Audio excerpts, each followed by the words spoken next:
Chapter 240. Yang Chendong didn't feel anything wrong. For Junko to throw herself into his arms, he just thought that he had used too much strength just now. This was caused by his underestimation of Junko's body weight. Junko still had a confused expression on her face as she hid in Yang Chendong's arms. A group of people had arrived in front of the carriage a dozen meters away.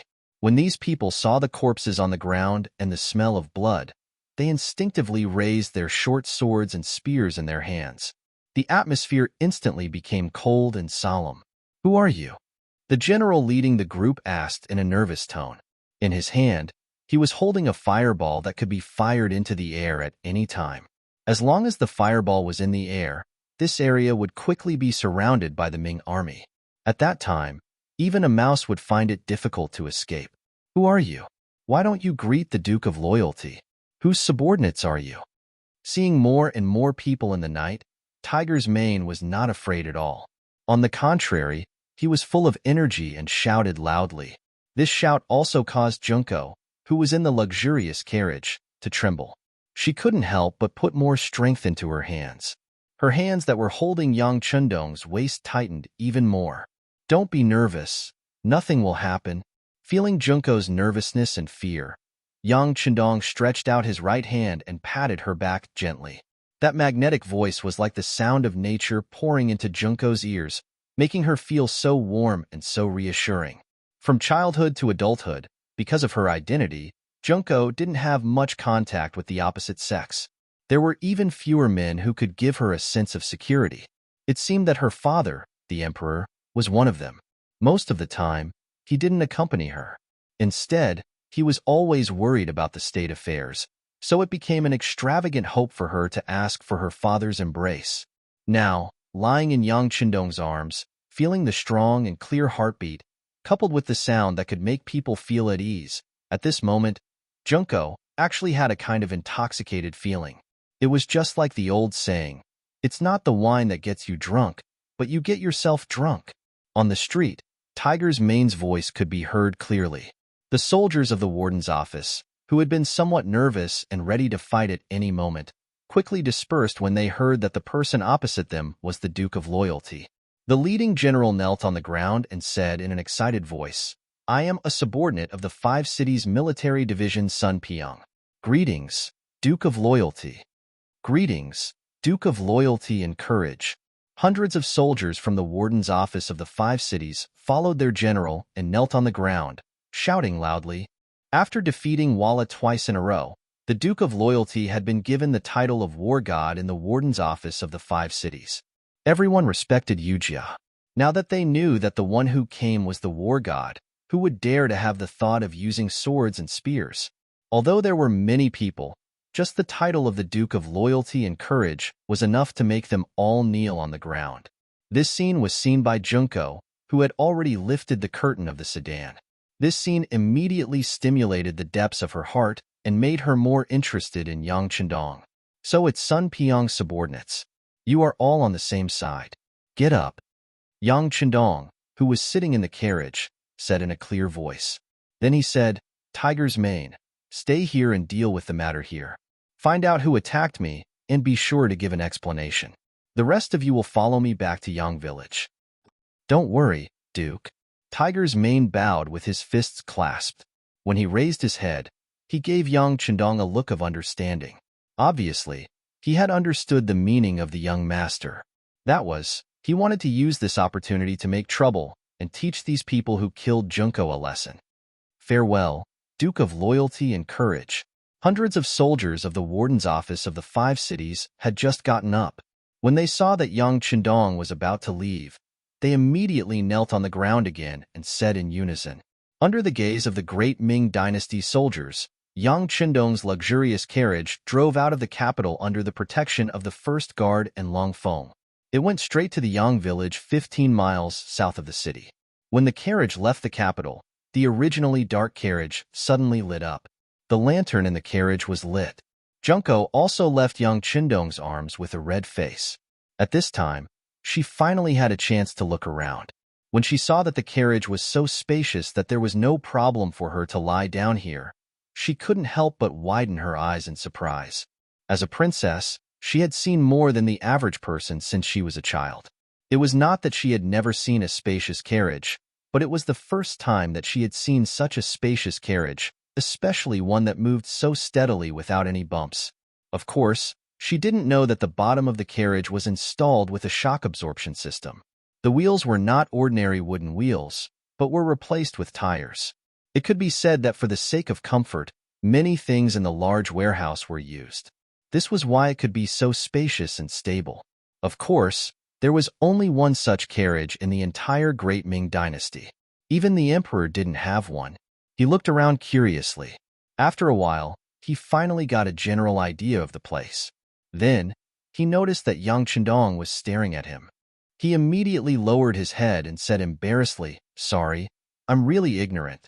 I've made a fool of myself in front of Dong Shuai." "What? Anyone who enters the carriage for the first time will be like this. It's not strange." Yang Chendong shook his head and said indifferently, "What? Did a lot of people enter the carriage? I don't know who they are." Junko asked curiously, but she was afraid that only she knew what she was thinking. "There are several people. My 4 wives have stayed here before, and my 7th sister." Yang Chendong seemed to think for a moment, and then answered unhurriedly. When she heard Yang Chendong say that he already had 4 wives, Junko's eyes showed a trace of struggle. She seemed to be entangled with something, but her good psychological quality made her quickly return to normal. "Is that so? Dong Shuai already has 4 wives. It's really enviable. Haha, that's not bad. Many people say the same thing." Yang Chendong laughed, as if having 4 wives was something to be proud of. After laughing, he asked curiously, "Miss Junko, I saved you today. Can you tell me why those people wanted to kill you?" Didn't I say it before? I was born in a merchant family, and these people came for money. Fortunately, Dong Shuai passed by here and saved this little girl's life." Junko didn't even blink when she lied. She just opened her mouth. All of this was something she had thought out after entering the carriage. Before she had a complete understanding of Yang Chendong, she would not easily reveal her identity. "So that's how it is. In that case, those killers were killed by my servants and guards. You should be safe now, so it's better to say goodbye." Yang Chendong saw that Junko didn't speak the truth, so he didn't point it out, but said very casually. It was as if saving her was really a casual thing for him. Yang Chendong's sudden words suddenly made Junko's face change.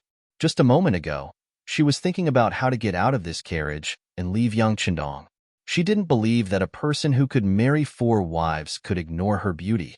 But before she could say anything, he took the initiative to ask her to leave. She achieved her goal so easily, which made Junko somewhat uncomfortable and gave birth to another idea. This was the wilderness. If she got off the carriage, where would she go?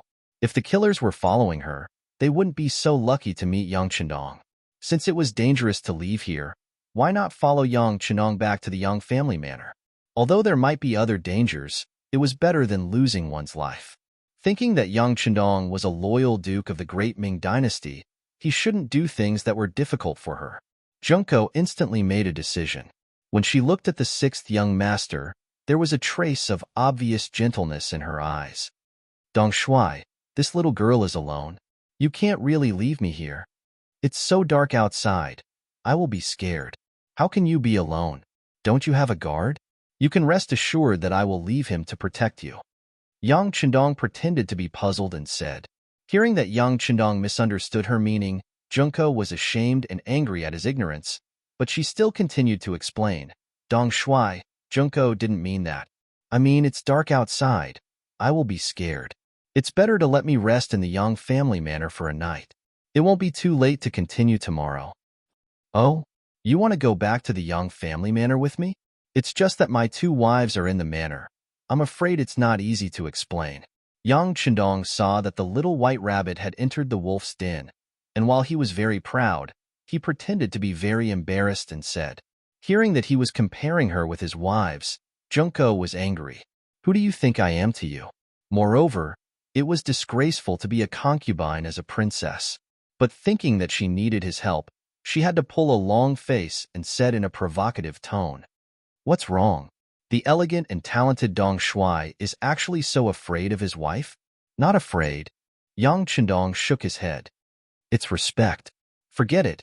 It's really dark outside. It's really inappropriate to leave a little girl like you here. Then come back to the manor with me. But remember, you have to leave after breakfast tomorrow morning. Do you understand? Seeing that Yang Chendong agreed, Junko didn't have any psychological burden to stay in the Yang family manor for a night. She quickly nodded. Okay, I'll stay for a night. Chapter 241. Junko's appearance at the moment was very cute, her big eyes sparkling. After Yang Chendong saw it, he secretly praised her in his heart and nodded. Okay, it's a deal. The carriage had no intention of stopping. Without any other orders from Yang Chendong, the large group of people smoothly entered the Yang village.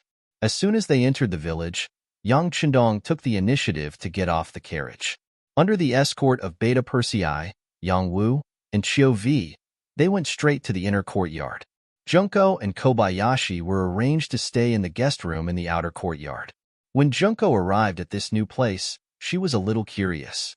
However, because she had just been frightened and the sky was already dark, she felt tired.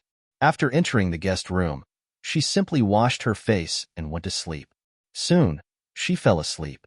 Kobayashi was a lot more alert. Although he fell on the bed, his six senses were not closed. But no one had any ideas about him, so his caution was unnecessary. In the study of the inner courtyard of the Yang village, Tiger's man had rushed back. He and the people of the 5 cities warden's office had dealt with the bodies of the killers. After finding out that the killers were actually Japanese warriors, they had already reported it. The next step was handed over to the Genie guards and the East faction guards to take over. They just needed to wait for the news. Good, you did a good job. It's already late. Except for the ones on duty, everyone else should go to rest. By the way, don't forget tomorrow morning's morning exercise. Not only can you not stop, but you also have to make a noise, understand? Yang Chendong patted Tiger's man's shoulder, and after thanking everyone for their hard work, he made some arrangements for tomorrow morning.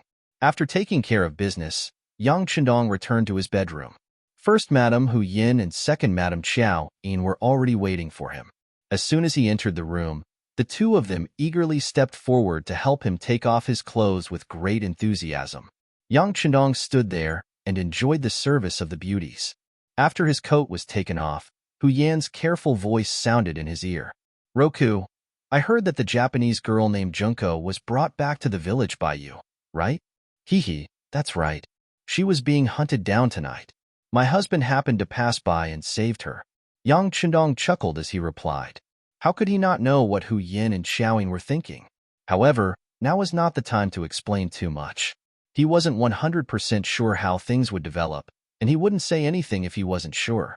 Hu Yin and Xiaoying were clearly not satisfied with his nonchalant answer. However, as a married woman, she couldn't say much.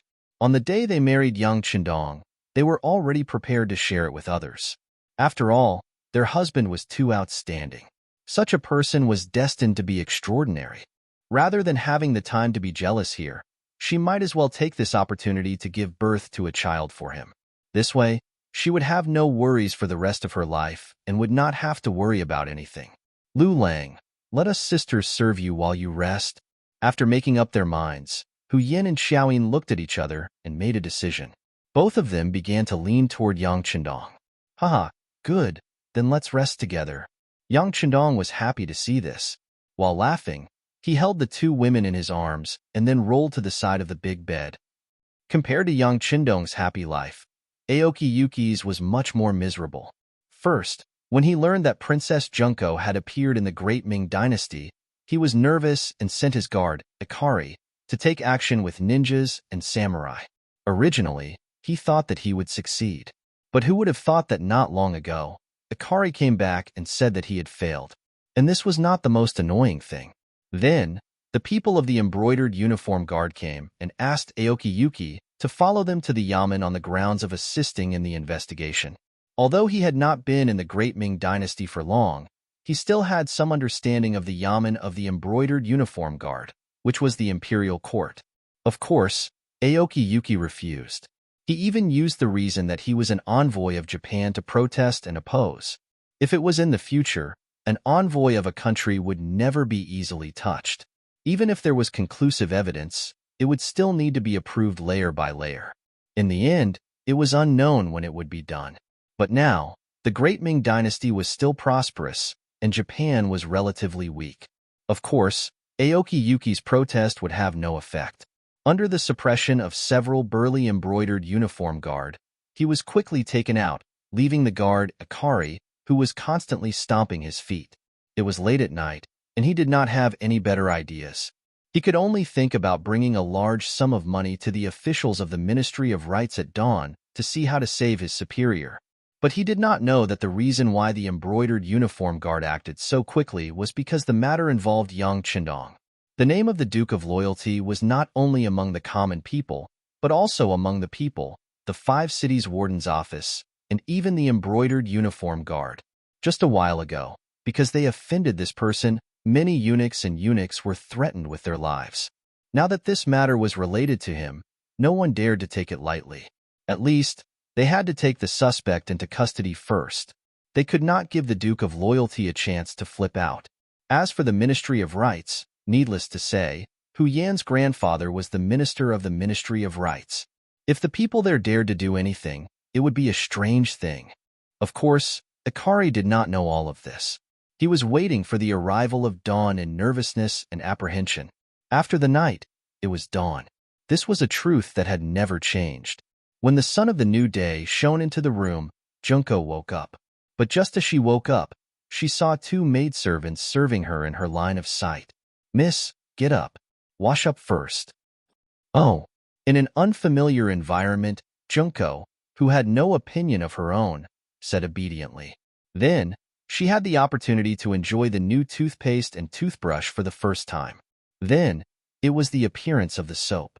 The fresh fragrance made Junko yearn for it. After washing her face and rinsing her mouth, the divine mirror appeared. The clear mirror reflected the most perfect side of Junko. Then came the new shampoo, the unforgettable perfume spray, and so on. Even the toilet paper was so soft. Junko was completely dumbfounded by all this. Originally, she thought that the life in the palace was luxurious enough. But compared with here, there was still a huge gap. The clothes were very fitting. Among them, there was a shameful bra and other things. Wearing it was comfortable and showed off her figure. It could be said that it was an eye-opener for Junko. She felt that her whole person was completely changed. Along with the arrival of breakfast, the delicious food made Junko eat until she was full. She felt that the amount of food she had eaten in a day was not as much as the amount of food she had eaten today. She changed her clothes and ate until she was full. With a satisfied mood, Junko walked out of the room and came to the courtyard. Then, she saw a scene that she would never forget for the rest of her life. 30 men wearing camouflage uniforms were waving shiny bayonets to practice assassination in the slightly cold morning weather. Their uniform movements made the 30 people's performance seem as if they were one person. Their performance was so uniform that it was as if they were one. But what was even more shocking was that the moment these people rushed out with their bayonets, they didn't make the slightest sound. Because of this, it gave people a terrible feeling. Whether it was practicing formations or weapons, they had to shout. Only in this way could they show their momentum. But these 30 people were doing the opposite. They didn't make the slightest sound during their training. That dull feeling made people couldn't help but give birth to a sense of oppression. It was this feeling that made Junko's chest feel tight and even suffocated. In the distance, the loyal Duke Yang Chendong, who was wearing a vest, was running quickly with more than a dozen people. This scene also made Junko, who was wrapped in a coat, surprised. One must know that the new year was coming, and the weather was cold. Ordinary people couldn't wait to hide their hands and feet in a robe. But how could he wear so little? Not only Yang Chendong, but even the men around him were wearing the same clothes. They all exposed their arms and legs and ran behind Yang Chendong. Among the crowd, Junko also saw her guard captain, Shaolin.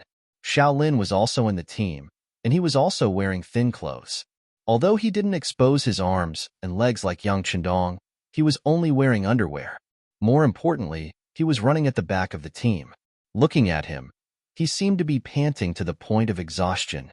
Junko had some understanding of Shaolin's physical fitness. He was one of the best among the royal guards, But now, he was at the very back of the team. He was 7 or 8 body positions behind Yang Chendong. This was something that no one dared to imagine. But now, everything was really happening. Junko covered her mouth with her hands in horror.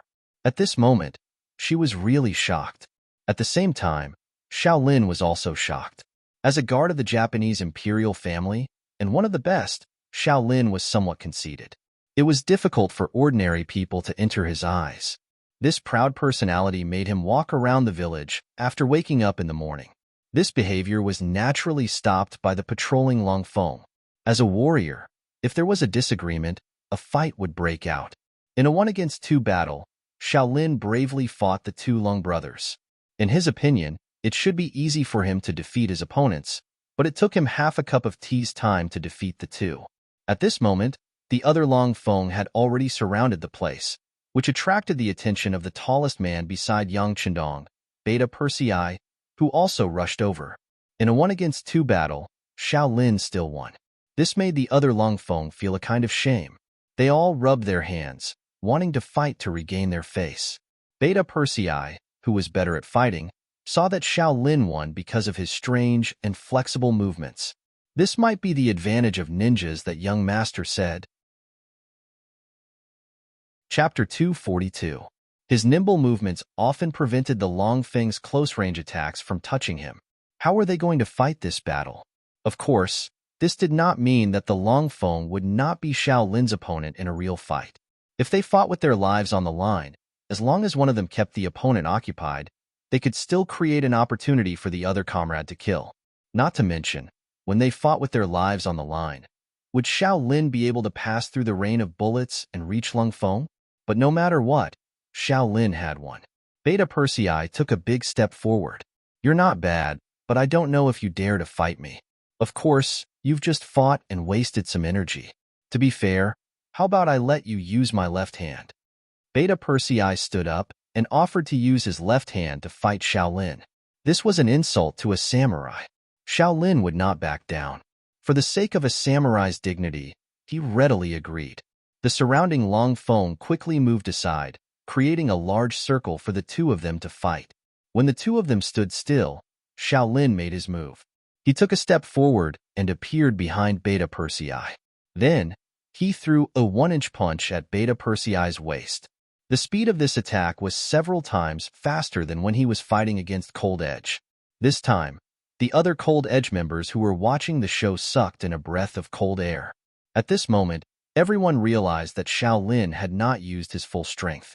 Beta Persei stood there motionless, as if he did not notice Shaolin's attack. Only when the opponent's 1-inch punch was about to hit his waist and the distance was less than 15 centimeters, did he suddenly turn around and use his right elbow to block the 1-inch punch. Under Beta Persei's sudden counterattack, Shaolin only saw a blur in front of his eyes. Then, he felt a sharp pain in his right fist. It felt as if he had hit a piece of iron. The strong rebound force forced him to take 3 steps back before he could regain his footing. Just as he regained his footing, a heart-piercing kick was aimed at his chest.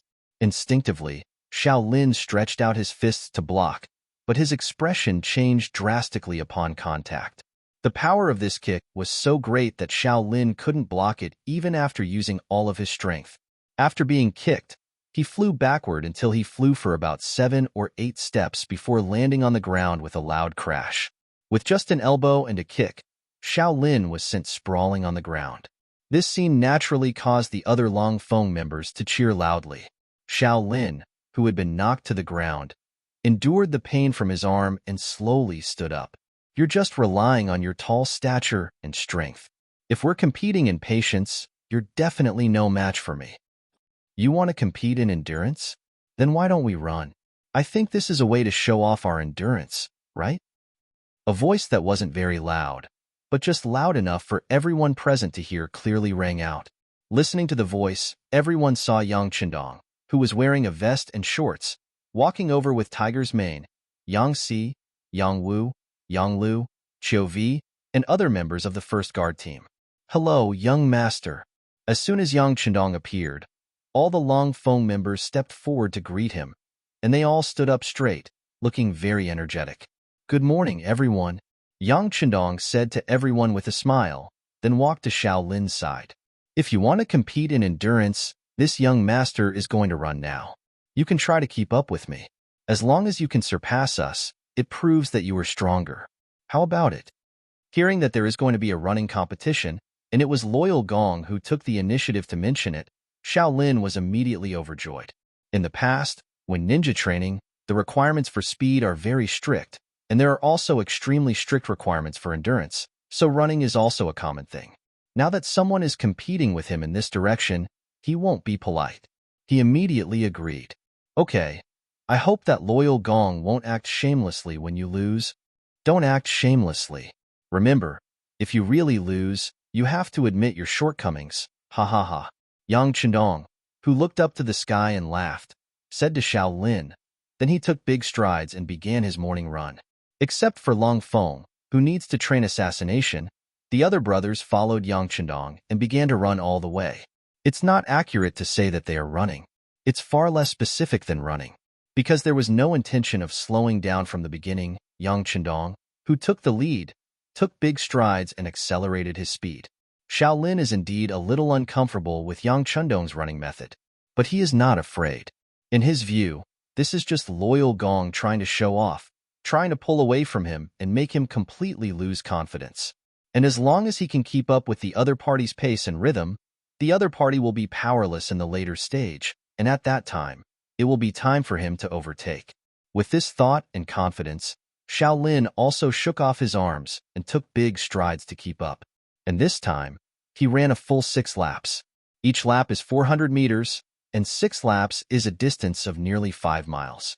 His footsteps have been maintained at a constant speed, and Xiao Lin, who followed behind, did not notice that Loyal Gong is tired. This development is completely different from what he imagined. Xiao Lin used all his strength to keep up and began to take off his clothes. Originally, because of the weather, he was tightly wrapped, but now he began to take off his coat. After a while, only his underwear was left on his body, but even so, he still felt hot. The most important thing is that the distance between him and Yang Chendong is getting farther and farther. After another 6 laps, he has already run 5 kilometers. Xiao Lin felt that he has reached his limit, but when he looked at Yang Chendong, his expression still didn't change, and his footsteps were still light. At this moment, if Xiao Lin doesn't know how powerful Yang Chendong is, then all his years of learning martial arts are in vain. At this moment, his heart gave birth to the idea of admitting defeat. And at this time, Junko appeared and saw this scene in front of her. The appearance of the goddess in Xiao Lin's heart seemed to have suddenly poured strength into him. His legs, which were originally as heavy as iron and lead, regained their strength. He began to exert his strength to chase, and he actually overtook the 2 guards. Yang Chendong, who was running in front, felt the change behind him. The corner of his mouth just smiled slightly, and then he also began to accelerate. The moment he exerted his strength, Xiao Lin, who saw a glimmer of hope, was left behind by 7 or 8 meters. The distance between the 2 sides continued to increase, and finally, Xiao Lin couldn't see any hope.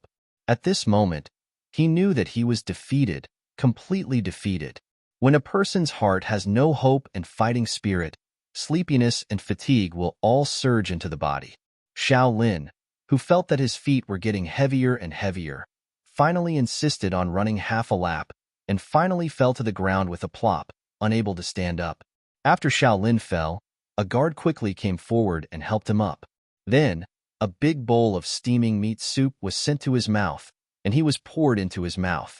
After a while, Xiao Lin exhaled a mouthful of turbid air and opened his eyes again. He's fine. Send him to rest first, and at the same time, give him a nutritious meal. After seeing Xiao Lin open his eyes again, the expression on an experienced guard's face relaxed, and then he gave his suggestion to the other guards. Xiao Lin was carried away, and on the other side, Yang Chendong also finished running 10 kilometers with his brothers. After stopping, they didn't immediately rest. Instead, they did all kinds of exercises, such as kicking, bending, boxing, jumping. Junko didn't know whether it was because of an illusion or some other reason, but she kept feeling that Yang Chendong's body was as light as a swallow at this moment. After a stick of incense worth of exercise, Yang Qindong ordered. Go take a bath first, then we'll have dinner. Immediately, everyone dispersed and went to the bathhouse in the outer courtyard of Yangjia village. When everyone passed by Junko, no one even looked at her, as if she was nothing but air. If it was before, Junko, who was usually ignored by others, would definitely be annoyed and embarrassed. But now, she couldn't get angry at all, because at this time, Yang Qindong came to her side. I'm sorry, your guard is too competitive, so I taught him a little lesson. But don't worry, he will be fine.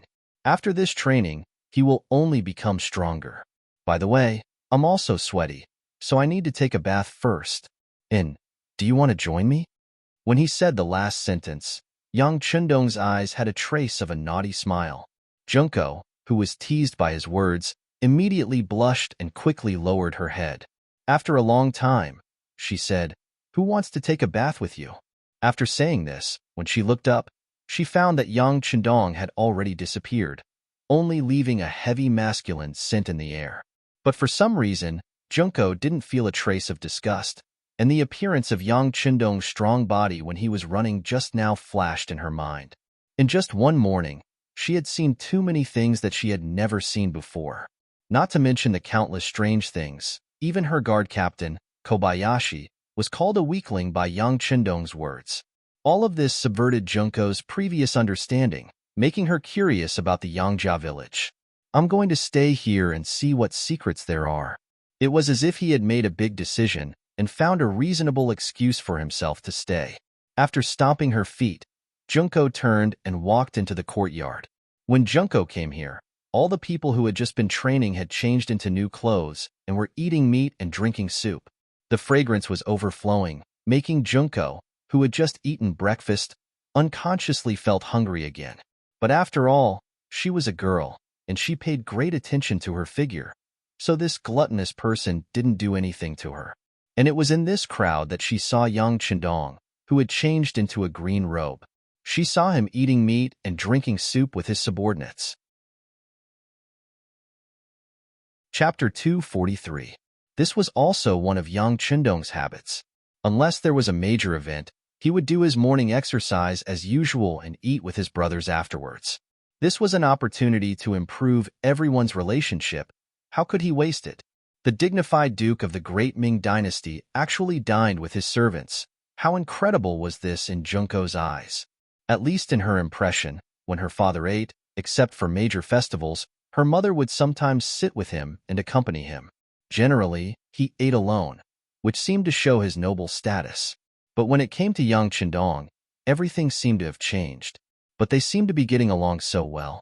Could it be that her father's method was wrong? Or was this Yang Qindong originally a different kind of person? Unconsciously, Junko's heart was filled with more and more doubts, which also made her curious about the Yang village. Yang Qindong, who was eating, noticed the changes on Junko's face.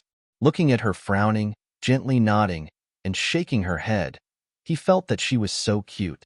After a while, he stood up and took the initiative to come to Junko's side.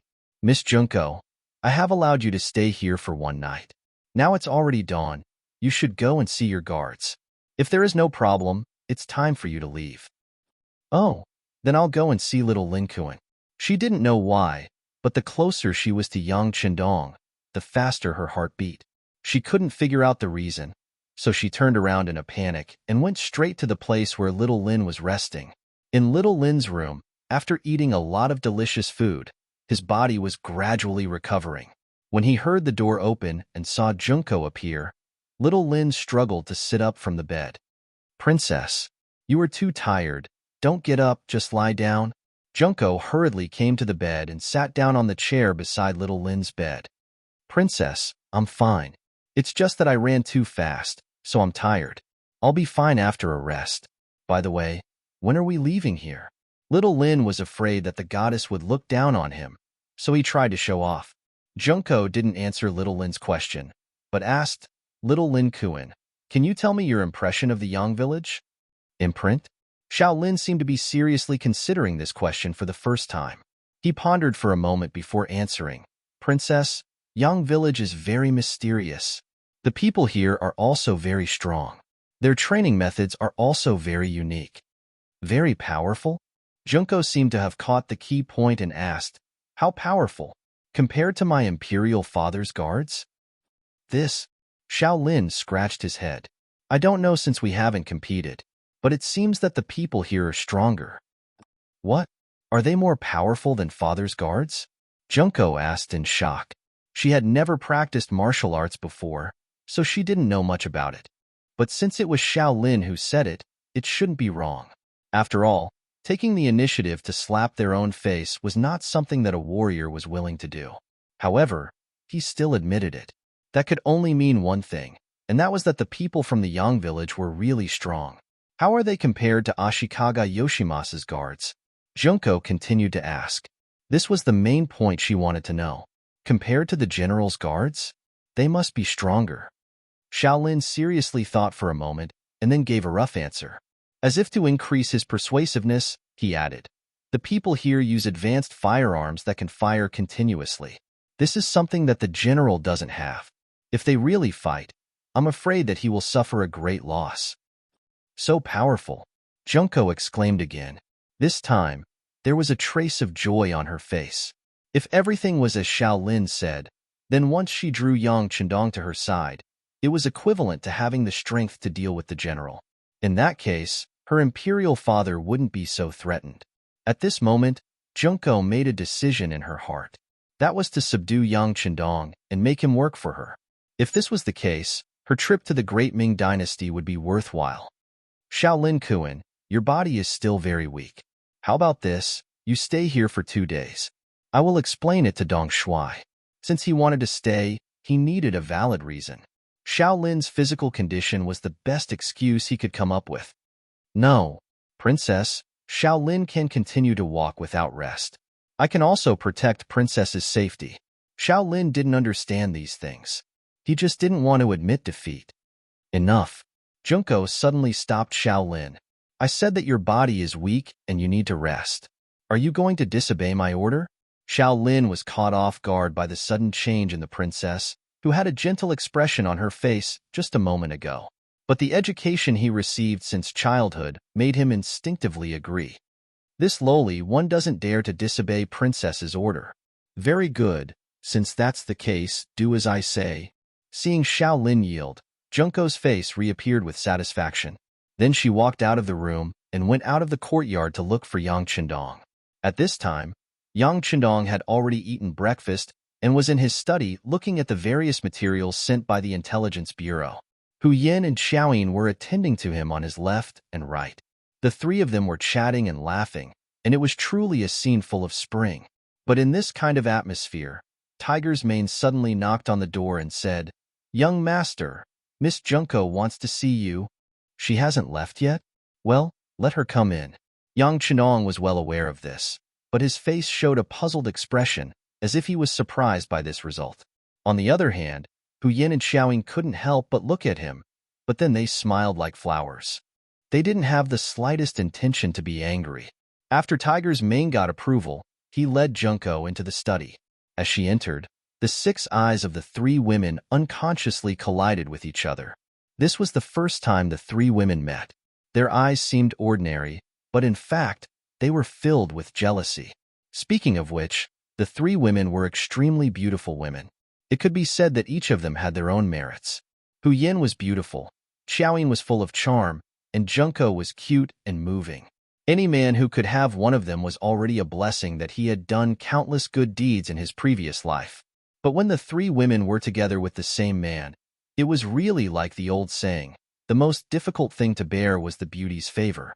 After a short exchange of glances, the 3 women separated. Hu Yin was holding a teacup, while Xiao Yin was pouring tea to express their close relationship with Yang Chendong. Only Junko was left standing there alone, seemingly a little embarrassed.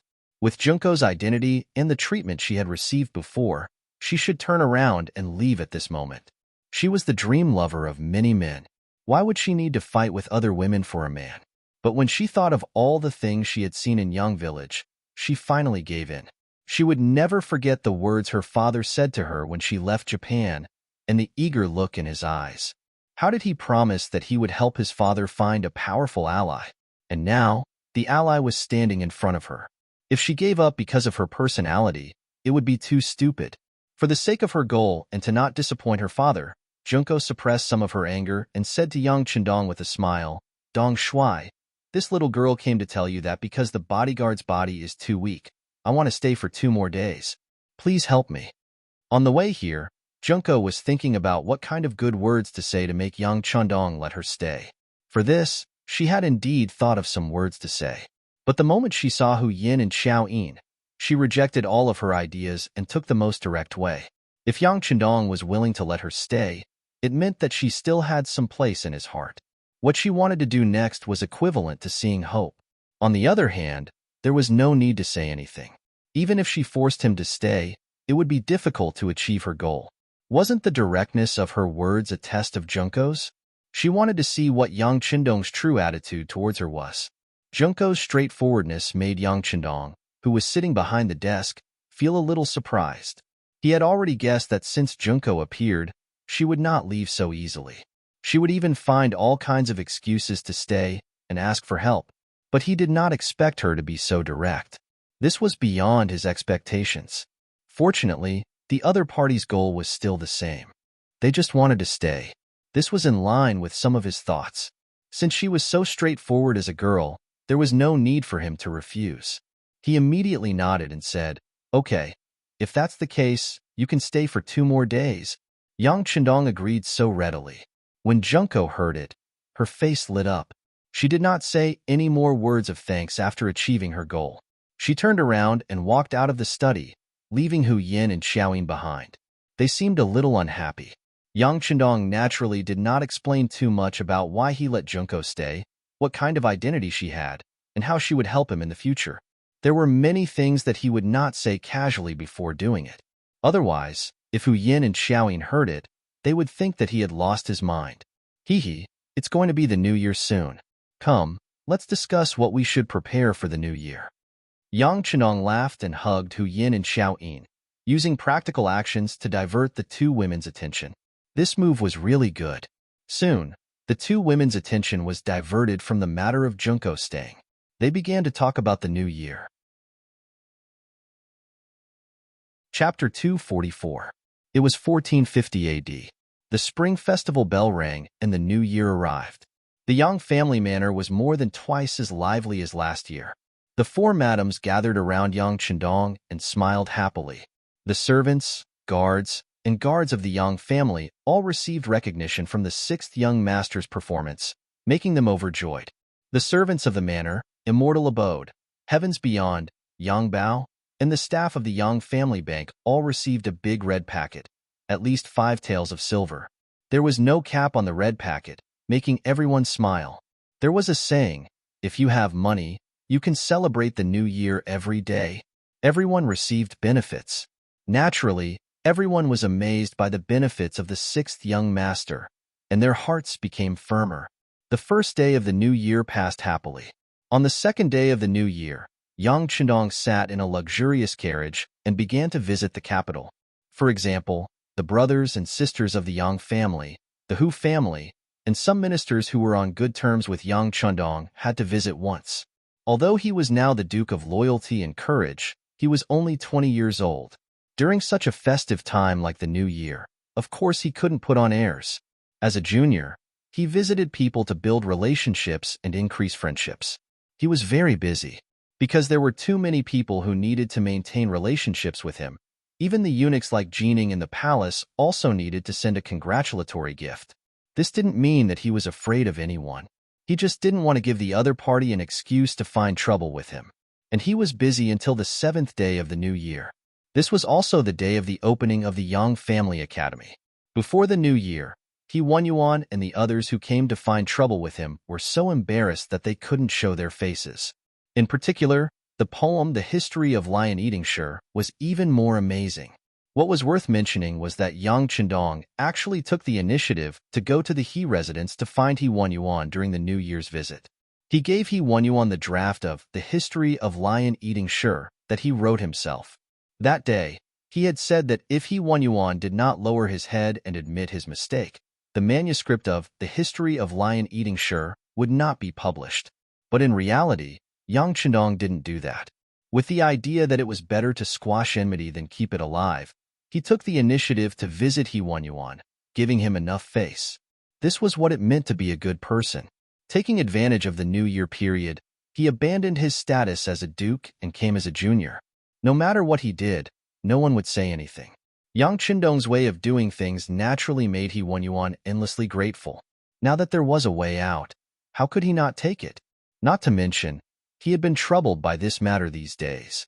Many great scholars who were interested in the history of lion-eating had taken the initiative to find him, saying that they hoped that he could lower his head and get the manuscript.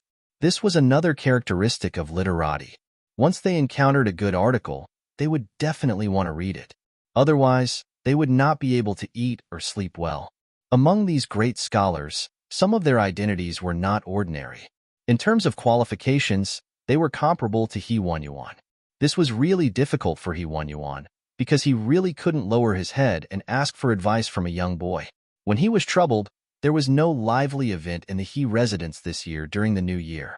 At this moment, Yang Qindong came and took the initiative to give him a way out by giving him the manuscript of The History of Lion-Eating How could He Yuan give him any face?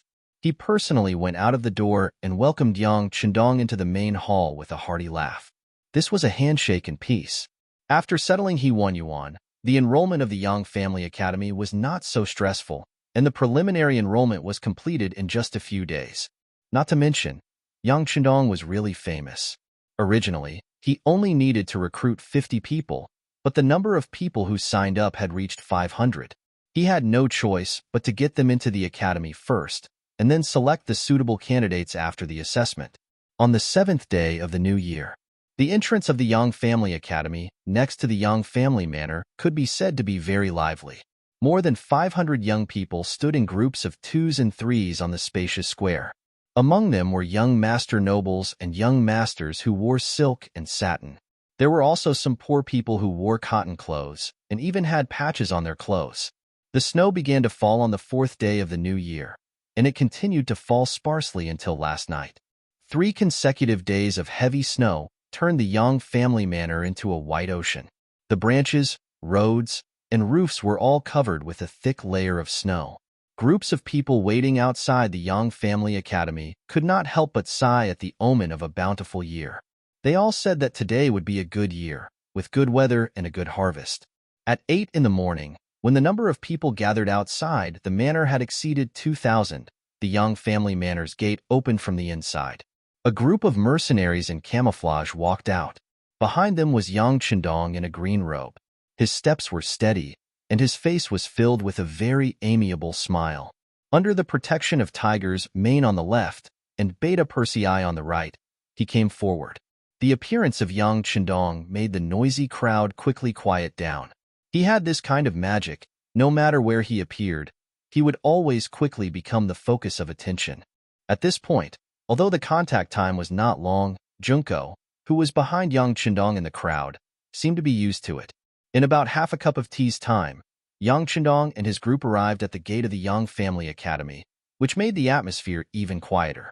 Under the watchful eyes of the crowd, Yang Qindong strode forward and arrived alone at the academy's closed door.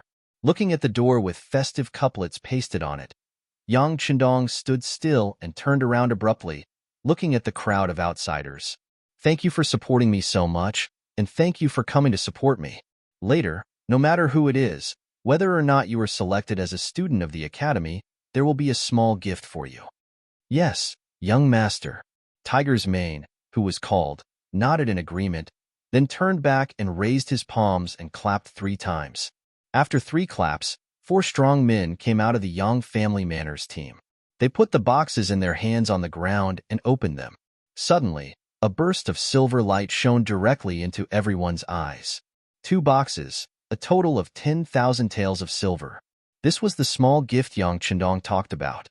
There were about 2,000 people here, and if it was divided evenly, each person would get 5 taels of silver. For many poor people, this was definitely not a small amount of wealth. 10,000 taels of silver with a wave of his hand immediately caused a burst of astonishment to come out from the crowd. In this regard, Yang Qindong was not surprised at all. He laughed and said, It's still after the new year. All of this is just a gift from me to everyone.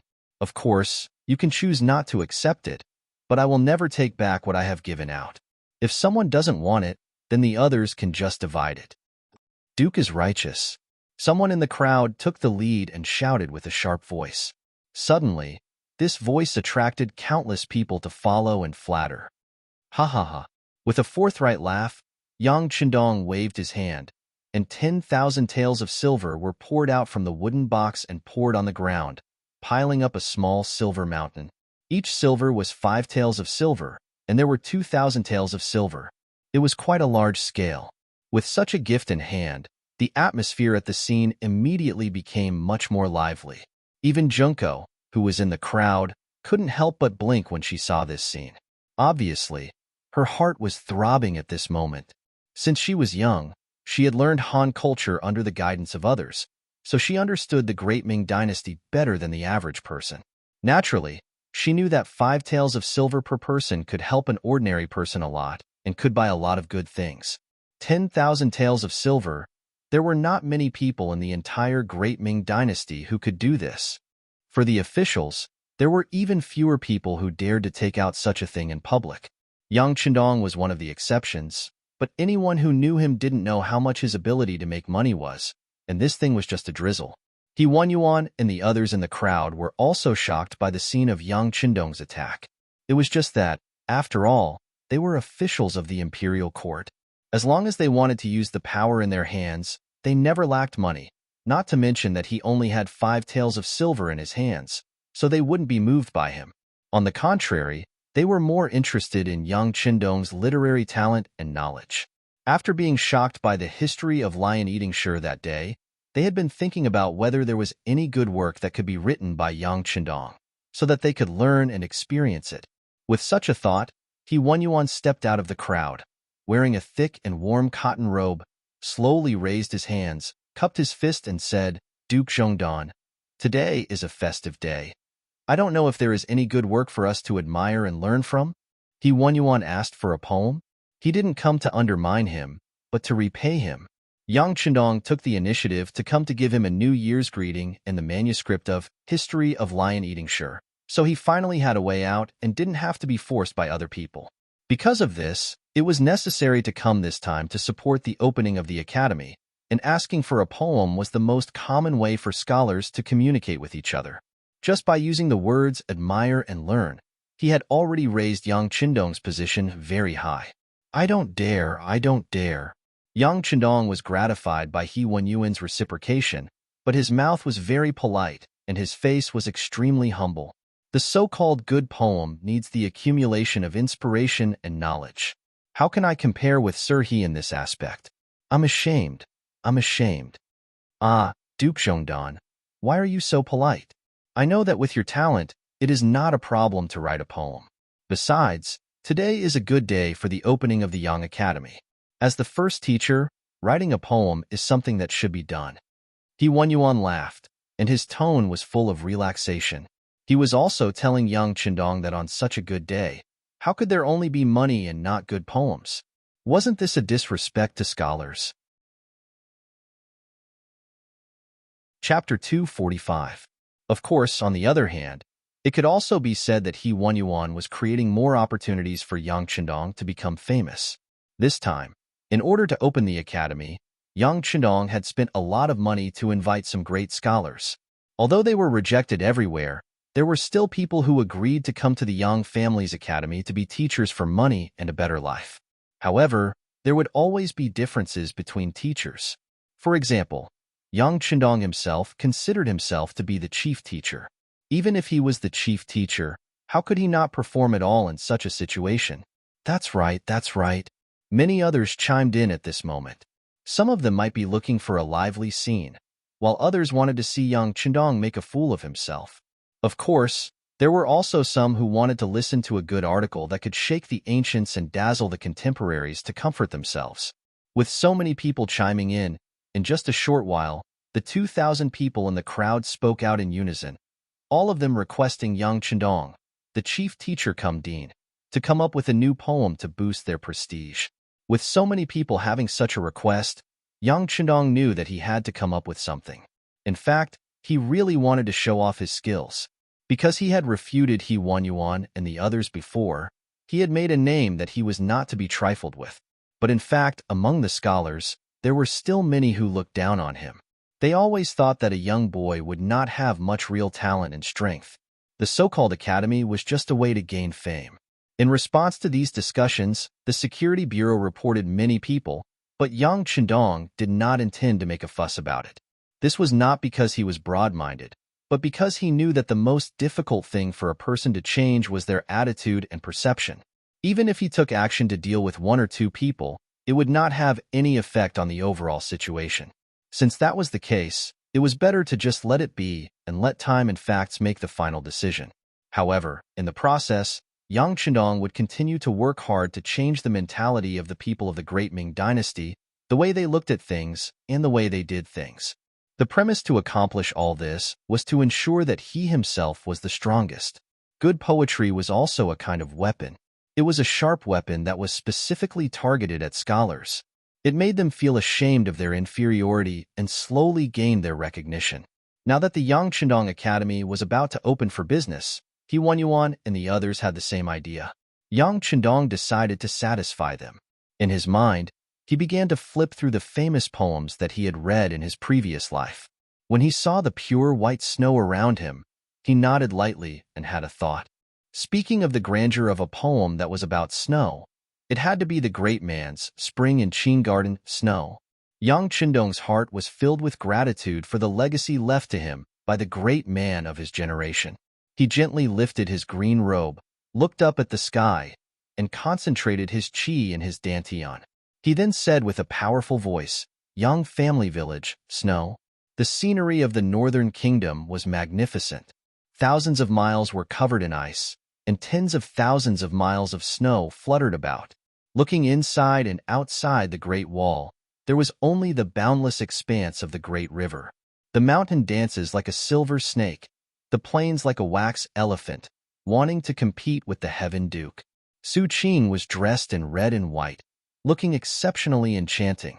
There were so many beauties in the country, attracting countless heroes to bow down to them. Emperor Shi Qin, Han Wu, was slightly inferior in literary talent.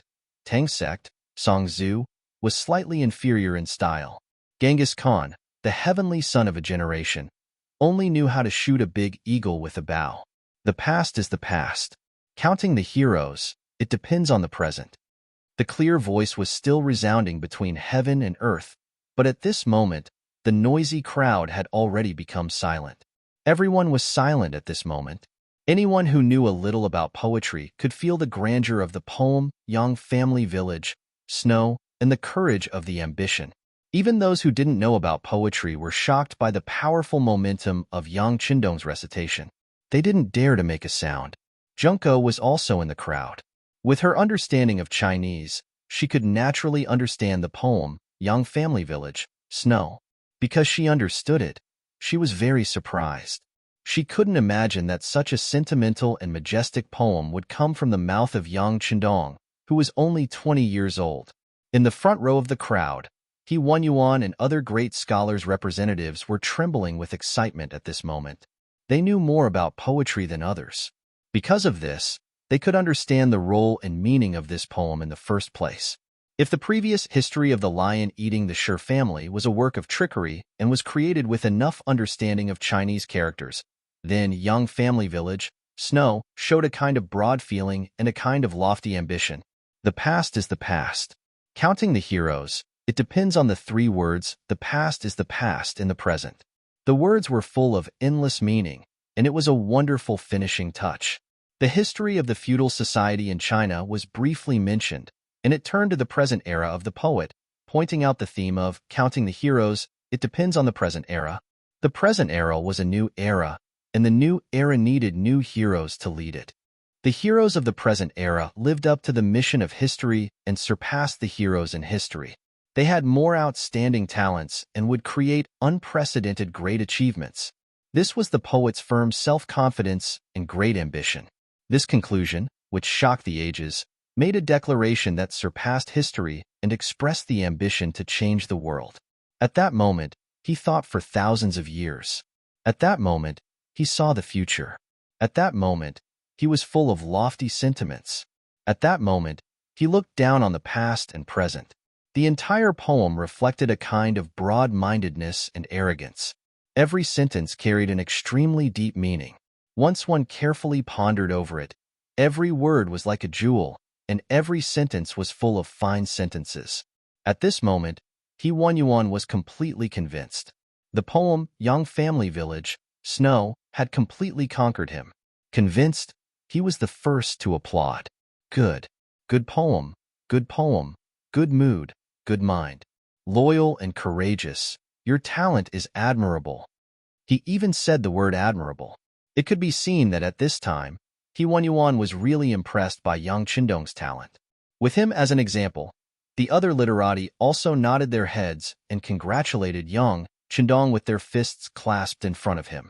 With the literati taking the lead, the others naturally followed to congratulate. Yang Qindong smiled and cupped his fists to everyone. He knew that the 2 consecutive styles were very successful. Next, he would see the real academy. He turned around and suddenly stretched out his hands. His fists turned into palms and pushed the door of the Yang Family Academy behind him. With this sudden force, the originally heavy door opened from the outside. With a creaking sound, the 2 iron blocks on the left and right of the Yang Family Academy's door appeared in front of everyone. It was not correct to say that it was 2 iron blocks. Although it was iron, it had a round iron body and a long iron handle. It was like a machine in front of everyone. At this moment, behind Yang Qindong, He Yuan and the others also walked over. They also noticed the 2 big iron blocks with a cement base. Out of curiosity, everyone stopped and looked at the rare thing in front of them. They were speechless for a while. Yang Qindong had brought too many rare things to everyone. At this point, they were no longer as shocked as they were at the beginning. Therefore, at this moment, everyone's eyes fell on the Duke of Loyalty, wanting to see how he would explain this thing. Someone, bring me the basin. Yang Qindong, who was chuckling, strode forward and came to the side of the iron block. He reached out and grabbed the iron handle. Then, his arm slowly pressed down. Fall, rise, fall. The rhythm was even and slow. When Tiger's Mane took out a basin and placed it on one end of the iron block, clean water came out from it and fell into the basin like the Milky Way. It's working. The people closest to it saw it the most clearly. When they saw the water flowing out, they couldn't help but take a step back and then let out a scream. There was no need to shout. Everyone noticed that there was a lot of clear water flowing out. For a moment, everyone was surprised. They were obviously very curious about the iron thing that could work after a few moves. Some of the people in the crowd who had done farm work even widened their eyes. They suddenly thought that if they had this kind of thing in the land they planted, wouldn't they not be afraid of drought? Yes, this is a water pressure well, a tool to draw water from the ground.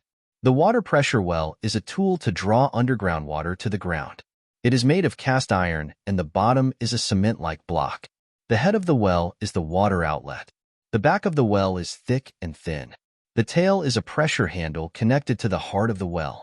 It is about 20 to 30 centimeters long. It is often used, making it brighter. The heart of the well is a water guide skin.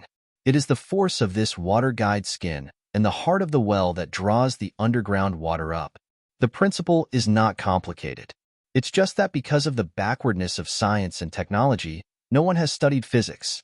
Everyone wants to learn from the sage and Confucius. Naturally, they have no time to care about other things. This is the water pressure well.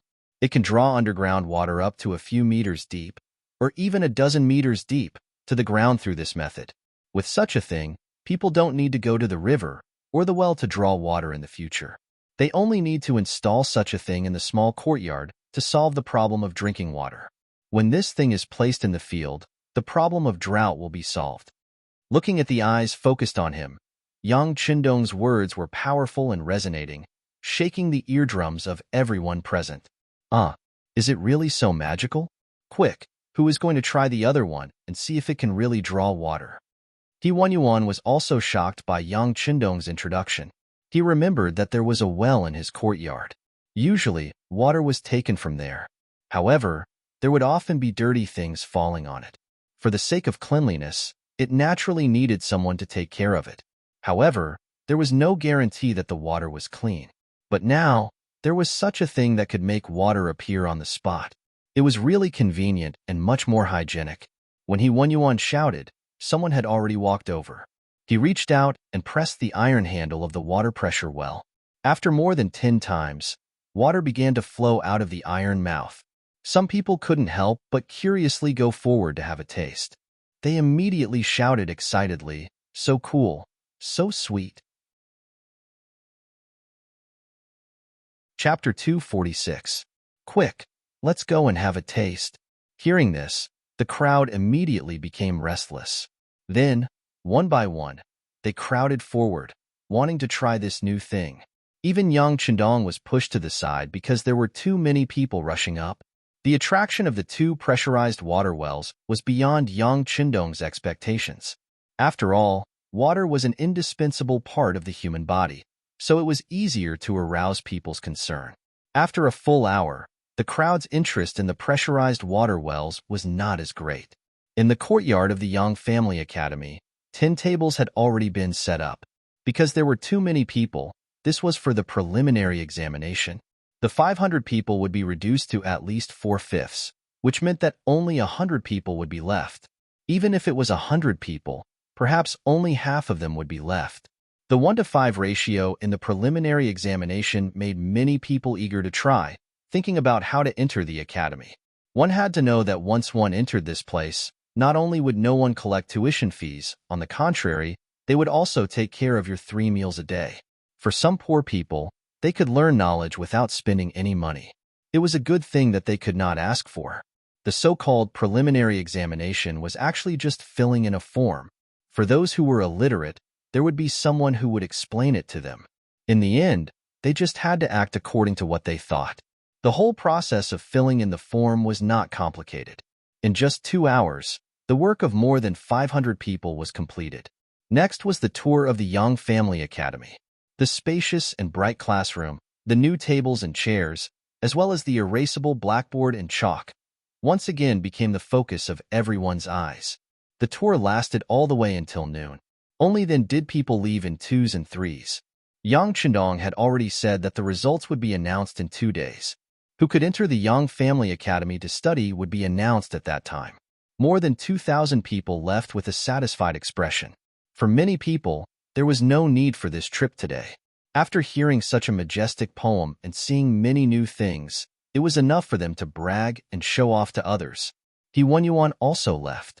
Before he left, he even politely told young Chendong that if there was a shortage of teachers in the academy and he happened to be off duty, he would be willing to help for free.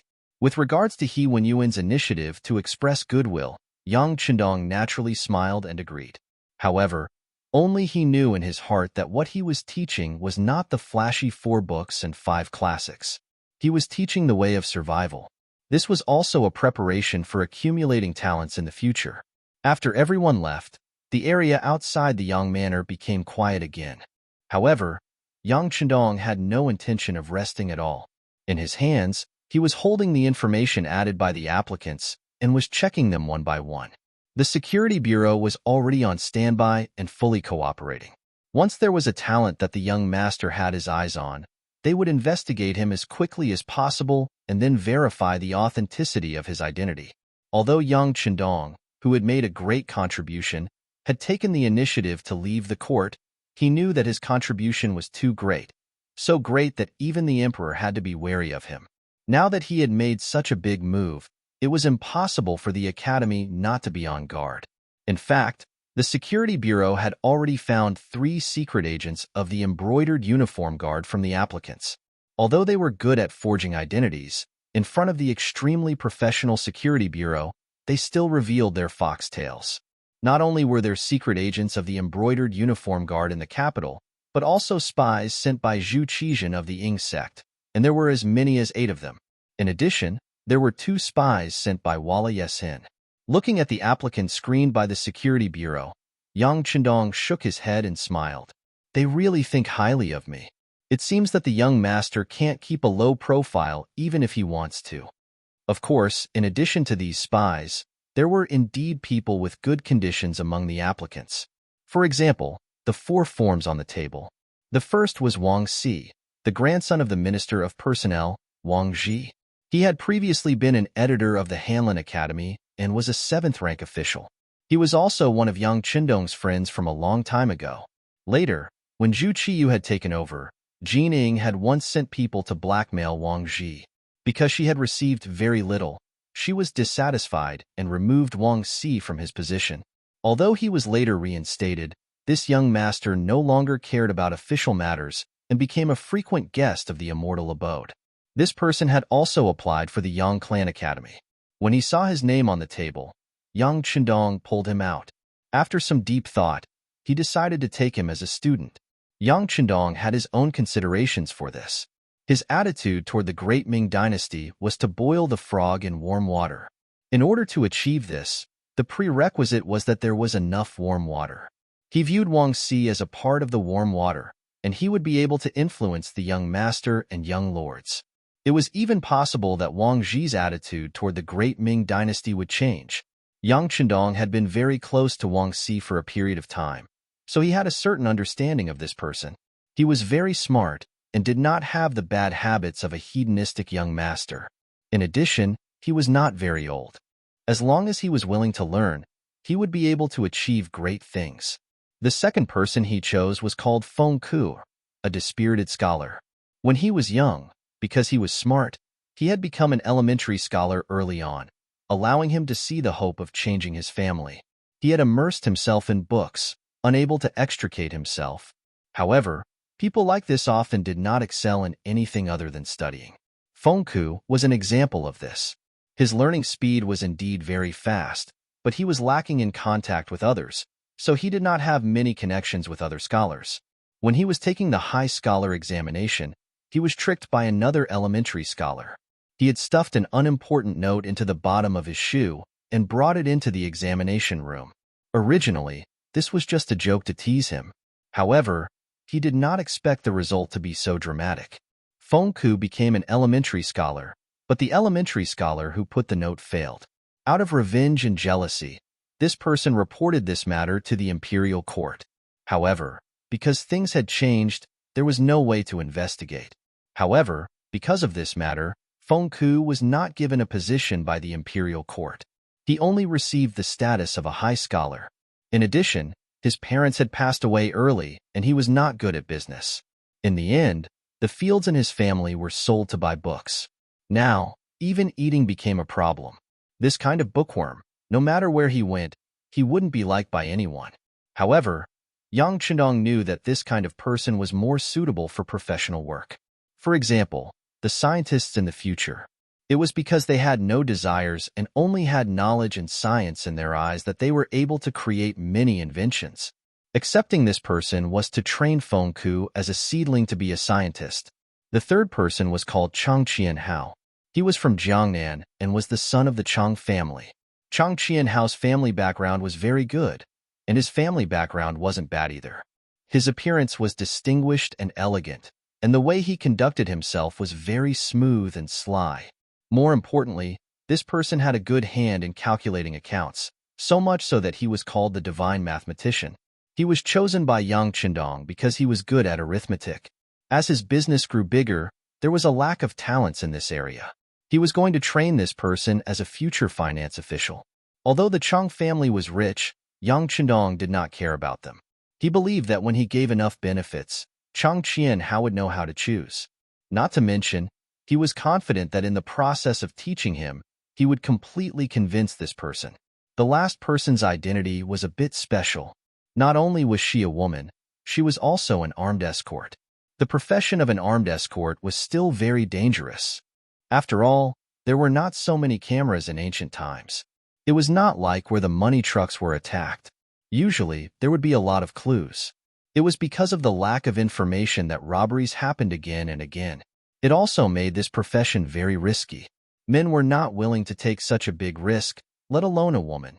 However, this woman could choose this profession, which showed how powerful she was. Tai Qingyi, 23 years old, was called Iron Face and Benevolent Heart. Iron Face referred to the woman's serious face. Benevolent Heart referred to her bodhisattva's heart. According to the investigation of the Security Bureau, most of the money this woman earned was given to the poor people.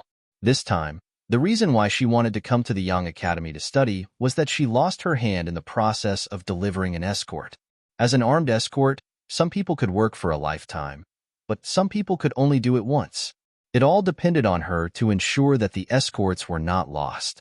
Unfortunately, although Tai Chingy was good at fighting, the number of robbers she encountered was 3 times more than her. She was outnumbered and finally lost her escort, which made her lose her livelihood. She came to the Yang Academy to find a chance to survive and learn more skills. Of course, this had a lot to do with Yang Chendong's reputation outside. Otherwise, it would be difficult for an ordinary scholar to catch the attention of this extraordinary woman. Oh, right. When we were delivering the money in the morning, this woman was the one who shouted for the Duke to be righteous. Ha ha ha. Yang Chendong suddenly thought of something and said. Then, he laughed heartily and stored this woman's information. Over the next 2 days, the 100 selected students were divided into groups. Some of them still needed to be observed, but some of them had been predetermined due to their various skills and specialties. It was just that they were unaware of it. Currently, the people outside were still waiting for the results in 2 days. The Wang residence in the capital. As the Minister of Personnel for many years, Wang Zhi's influence was not only shown by his position, but also his hidden influence that people did not dare to underestimate. There was a saying in the Ministry of Personnel that the officials were a level higher than the officials, and the recommendation authority was in their hands. This caused some people to think of ways to curry favor with this master. As time passed, the saying that Wang Zhi's disciples were all over the world was no longer an adjective, but a fact. Chapter 247. Wang Zhi was so prestigious, but his most beloved grandson, Wang Si, did not go against his wishes and applied for the Yang Academy. After learning the truth, the minister flew into a rage in his study and called Wang Si and his son over to give them a good scolding. When it came to his grandson, Wang Zhi cared about him more than just love. He hoped that the power of the Wang family could continue, at least not fall, so he always paid attention to the teaching and training of his descendants. All along, Wang Si's performance was reassuring. At such a young age, he was already an editor of the Hanlin Academy and a 7th-rank official. If he was sent out of the capital, he would at least be a county magistrate. But who would have thought that after being suspended from his duties, he no longer had any desire to improve himself when he was reinstated? Not only did he eat and drink every day, he even applied for the Yang Family Academy behind Wang Zhi's back. How could Wang Zhi not be angry? In the study, Wang Zhi knelt on the ground after being reprimanded, but his face was full of dissatisfaction. Grandfather, didn't you say that the Duke of Loyalty and Courage has a promising future and is very talented? You also said that I should learn from him when I have time. Now that I have applied for the Yang Academy and will become his student, why are you not happy? I am now 27 years old, but I don't feel ashamed because my teacher is younger than me. You don't think that I have disgraced the Wang family because of this, do you? Shut up. Hearing his grandson's bluntness, Wang Zhi was so angry that his beard curled up. What do you know? The Duke of Loyalty and Courage is indeed very talented and capable. I don't object to you befriending him and learning from him, but it is completely different to acknowledge him as your teacher. You have also heard of the saying that a teacher for a day is a father for life. This is equivalent to tying you and him together. If one day, when the emperor wants to deal with him, won't you be implicated? Implicated? Grandfather, are you saying that the emperor wants to deal with the Duke of Loyalty and Courage? Wang Si keenly sensed something and asked carefully. Not now. But can't you see that the Duke of Loyalty and Courage's contributions are too great? So great that his contributions are enough to shake the emperor? Let me ask, which emperor in the world would allow someone with greater contributions than himself to exist? It's only a matter of time before we deal with him. Wang Zhi shook his head and said with certainty. What Wang Zhi said was not only what he thought, but also what the other officials thought. Everyone almost unanimously thought that the emperor would deal with Duke Zhongdan sooner or later.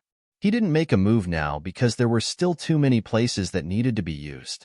However, once the emperor's position was completely stabilized and his strength increased, how could a mountain contain 2 tigers? It was precisely because of this that many officials did not get too close to young Chandong. In case something happened to the loyal and courageous minister in the future, someone would settle accounts after the autumn and find trouble with them. While everyone was thinking of ways to distance themselves from young Chandong, his own grandson had taken him as a teacher. No wonder Wang Ji was so angry. You haven't done anything to the Duke of Loyalty yet, have you? Besides, your grandson thinks highly of the Duke of Loyalty and Courage. When he first entered the capital, I sensed that he wasn't ordinary. Along the way, the facts have proven this. Even the Walla's army was defeated by him. If His Majesty wants to do anything to him, he probably won't be able to get much out of it.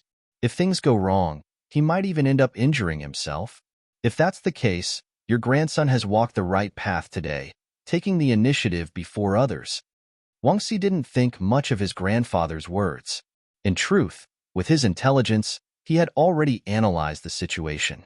After analyzing it, he had come to this decision. He believed that one couldn't put all their eggs in one basket.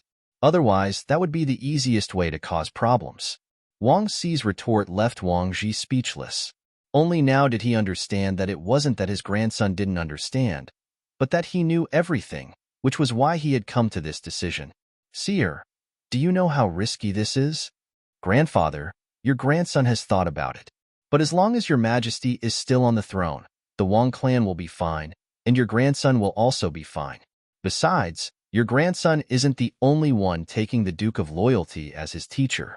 If your grandson discovers that the Duke of Loyalty isn't as formidable as you imagined, your Majesty can use your authority to ground your grandson at any time. If that really happens and the matter gets out, even if something happens to him one day, no one will use this matter to make trouble for our Wang clan. Wang Xi's frank words left Wang Ji completely dumbfounded. He hadn't expected that his grandson, despite his young age, would be able to think of everything. If that was the case, what was there to worry about? As long as he discovered that young Chandong wasn't someone who could accomplish great things, he could bring his grandson back. Not only that, he could also tell the outside world that he had sent his grandson to investigate. If things went well, there was a high chance that this would turn into a great achievement. The worst-case scenario was already bearable. Wang Ji did not try to stop his grandson and agreed to it. Now, he was worried that his grandson would be accepted by Yang Chandong because of his relationship with him. If he couldn't enter the Yang Academy, then all of his thoughts would just be a bubble. This night, not only the Wang clan, but many other people were worried about this problem. Even the commander of the embroidered uniform guard, Lu Gue, who had sent out undercover agents, was worried. Although the 3 agents he sent out didn't seem to have any relationship with the embroidered uniform guard on the surface, it was true. As long as someone investigated carefully, they could still find some clues. If that was the case, wouldn't young Chandong think that he was a little girl and come to find trouble with him? For some reason, when he thought of young Chandong's strength, Lu Gui's heart was beating like a drum. This person wasn't someone to be trifled with. Furthermore, he never did business at a loss. At least, Lu Gue had never profited from his dealings with him. Lu Gue was still thinking about how to scheme against young Chandong. However, he didn't know that he had already been schemed against by someone else. In the prison of the embroidered uniform guard, the former Qianhu of the embroidered uniform guard, Tang Tong, was sitting on a bamboo mat with a depressed expression. Although it was called a bamboo mat, it was already in tatters. There was only a thin layer of it left. At this moment, it was freezing outside, and the imperial prison was also very cold. However, even in such an environment, Tang Tong didn't dare to raise any objections. As a former Qianhu, he knew the rules too well. Many times, if you didn't speak or make a sound, you might suffer less because you were forgotten. However, if you insisted on standing up, these jailers wouldn't care about your previous position when they beat you up. He hugged his knees and sat on the ground. His eyes were listless and spiritless. Even when he heard the approaching footsteps, he didn't raise his head. It's time to eat. It was the jailer who gave out the food. When he walked past Tang Tong's room, a slightly moldy and black steamed bun was thrown out and rolled to his feet. This was Tang Tong's dinner. If it was outside, other than a beggar, it would probably be very difficult to attract anyone's attention. However, in the imperial prison, it was a good thing that could save lives and keep them alive. He was indeed a little hungry, but this black steamed bun really couldn't arouse his appetite. At this moment, he couldn't help but hate his choice. Why did he believe that Jining had to stay in the capital? If he had made another choice at that time and followed Chao Jisheng to Nanjing, perhaps it would have been a different scene. He sighed in his heart and reached out to take the black steamed bun. Then, he put it into his mouth with a hopeless expression. After taking a bite, the gloomy Tang Tong was still regretting his choice. However, after chewing a few times, his expression suddenly froze. Subsequently, his eyes widened as he vigilantly scanned his surroundings. When he saw that no one was paying attention to him, he carefully spat out the steamed bun that he had swallowed into his hands. Then, he saw a small piece of paper that was sandwiched between his hands. There was actually a piece of paper in his steamed bun. From the looks of it, there seemed to be writing on it. Tang Tong's heart thumped. He didn't believe that this was caused by the chef's carelessness. His intuition told him that someone must be sending him a message. But who could send him a message? He was now almost a cripple. Who would think of him? And who would have such great ability to avoid the jailers and bribe them to send him a message? How much power did this person have?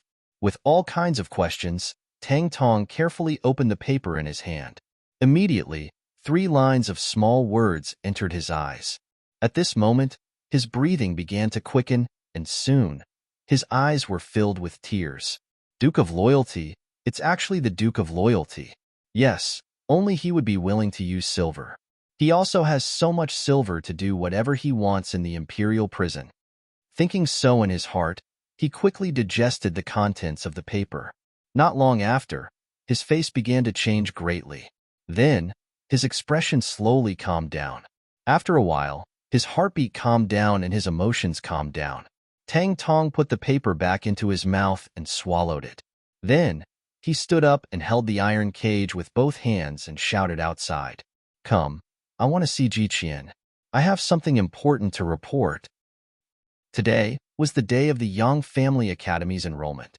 In the morning, there were many people gathered outside the Yang Family Manor. Although it couldn't compare to the Xiaocai, High Scholar, and Jinsher. But for many people, if they could enter the Yang Family Academy, it would be a fresh start in their lives. When most people had gathered and the sun slowly rose, a group of people walked out of the Yang Family Manor. They held a list written in red words in their hands. Under everyone's gaze, they pasted it horizontally at the entrance of the Yang Family Academy. A total of 100 names appeared in front of everyone's eyes. When the list was posted, it immediately attracted many people to rush over and look up at the bottom of the list. There was only a 1/5 acceptance rate, and it was the early acceptance rate. Naturally, most people left with a face full of disappointment. But at the same time, there were some people who were excited. They had been chosen. In the eyes of these people, there were some who were excited, some who were excited, and some who were even arrogant and condescending. Chapter 248. Yongding Gate of the Capital. This gate was one of the closest outer gates of the capital to the Yang village. At this moment, 2 women were surrounded by several burly men. From the looks of it, they were completely surrounded, which attracted many commoners entering and leaving the city to watch. "Big Sister E, it's my fault. I'll stay here. You should leave first. Don't ruin things." The petite woman said to the woman who was clearly half a head taller than her with a face full of grief and indignation. Her face was filled with anxiety and concern. He looked at the tall woman. Although she seemed to be in a hurry, she stood there with her legs like pillars.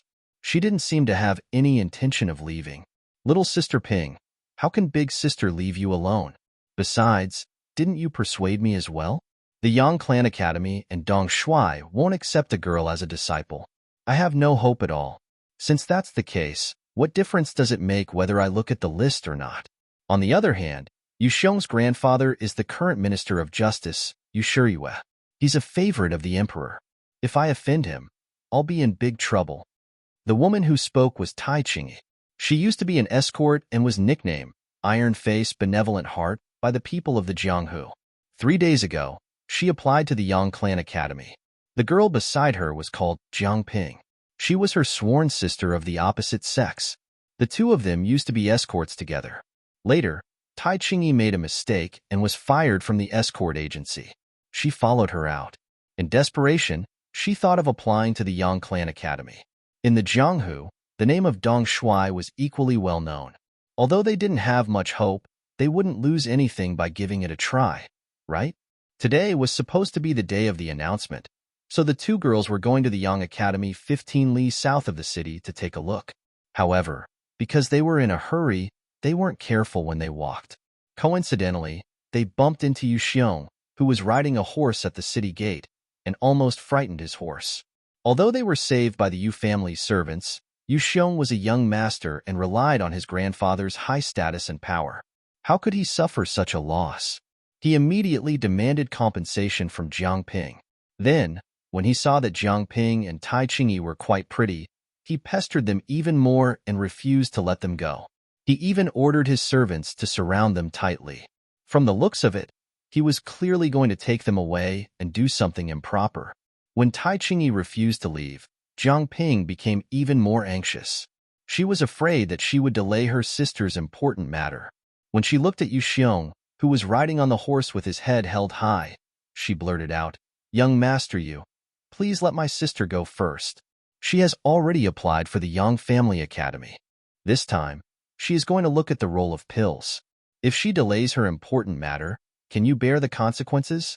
Jiang Ping wanted to use the Dong Shuai to suppress Yu Xiong. This was also based on the rules of nobility. After all, whether it was the name of the Dong Shuai or the name of the Duke of Loyalty and Courage, it was far from being comparable to a little young master who only knew how to rely on his family. There was nothing wrong with Jiang Ping's strategy, but she neglected a problem. Yu Xiong was a hedonistic young master. When he did things, he would rarely use his brain. If the person in front of him was Yang Chendong, perhaps he would retreat. However, how could the name of the Dong Shuai scare him? Not to mention, at home, he had heard his grandfather unintentionally mention that there were still many scholars in the world who were against the Yang Family Academy. Thus, he was even more fearless. "Oh, is that so? Then you are already a member of the Yang Family Academy?" Yu Xiong chuckled and said with a playful expression, "This? Not yet." Jiang Ping shook her head with a very honest attitude. "Since you are not, how can you use the name of the Yang Family Academy? Besides, even if you are really a member of the Yang Family Academy, you have to give this young master an explanation for startling this young master's horse, right? People always have to be reasonable." "Haha, someone come, bring the two of them back.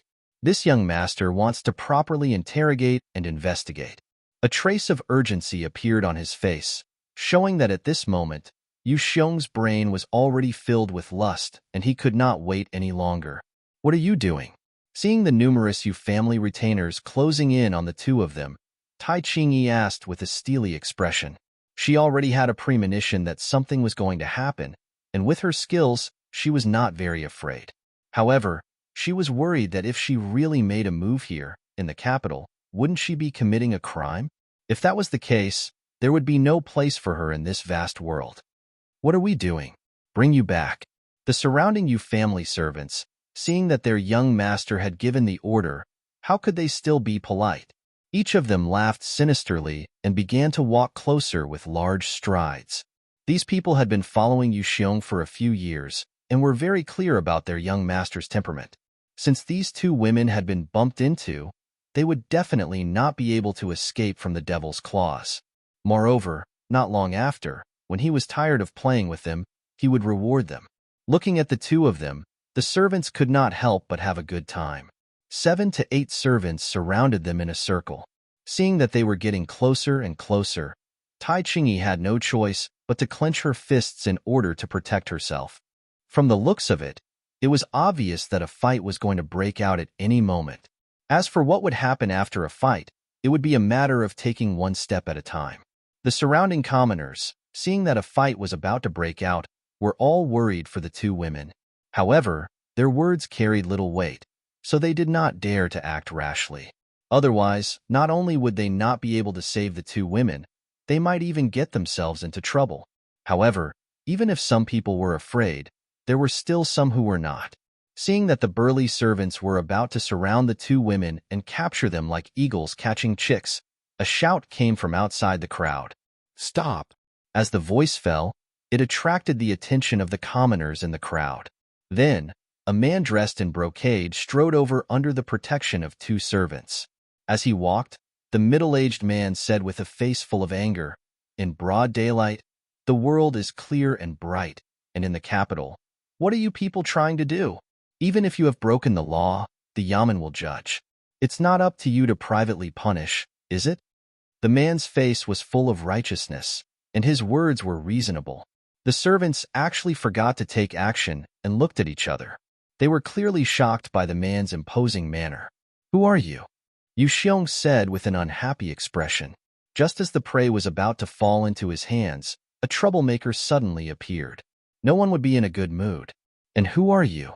In the face of Yu Xiong's arrogant question, the righteous man smiled.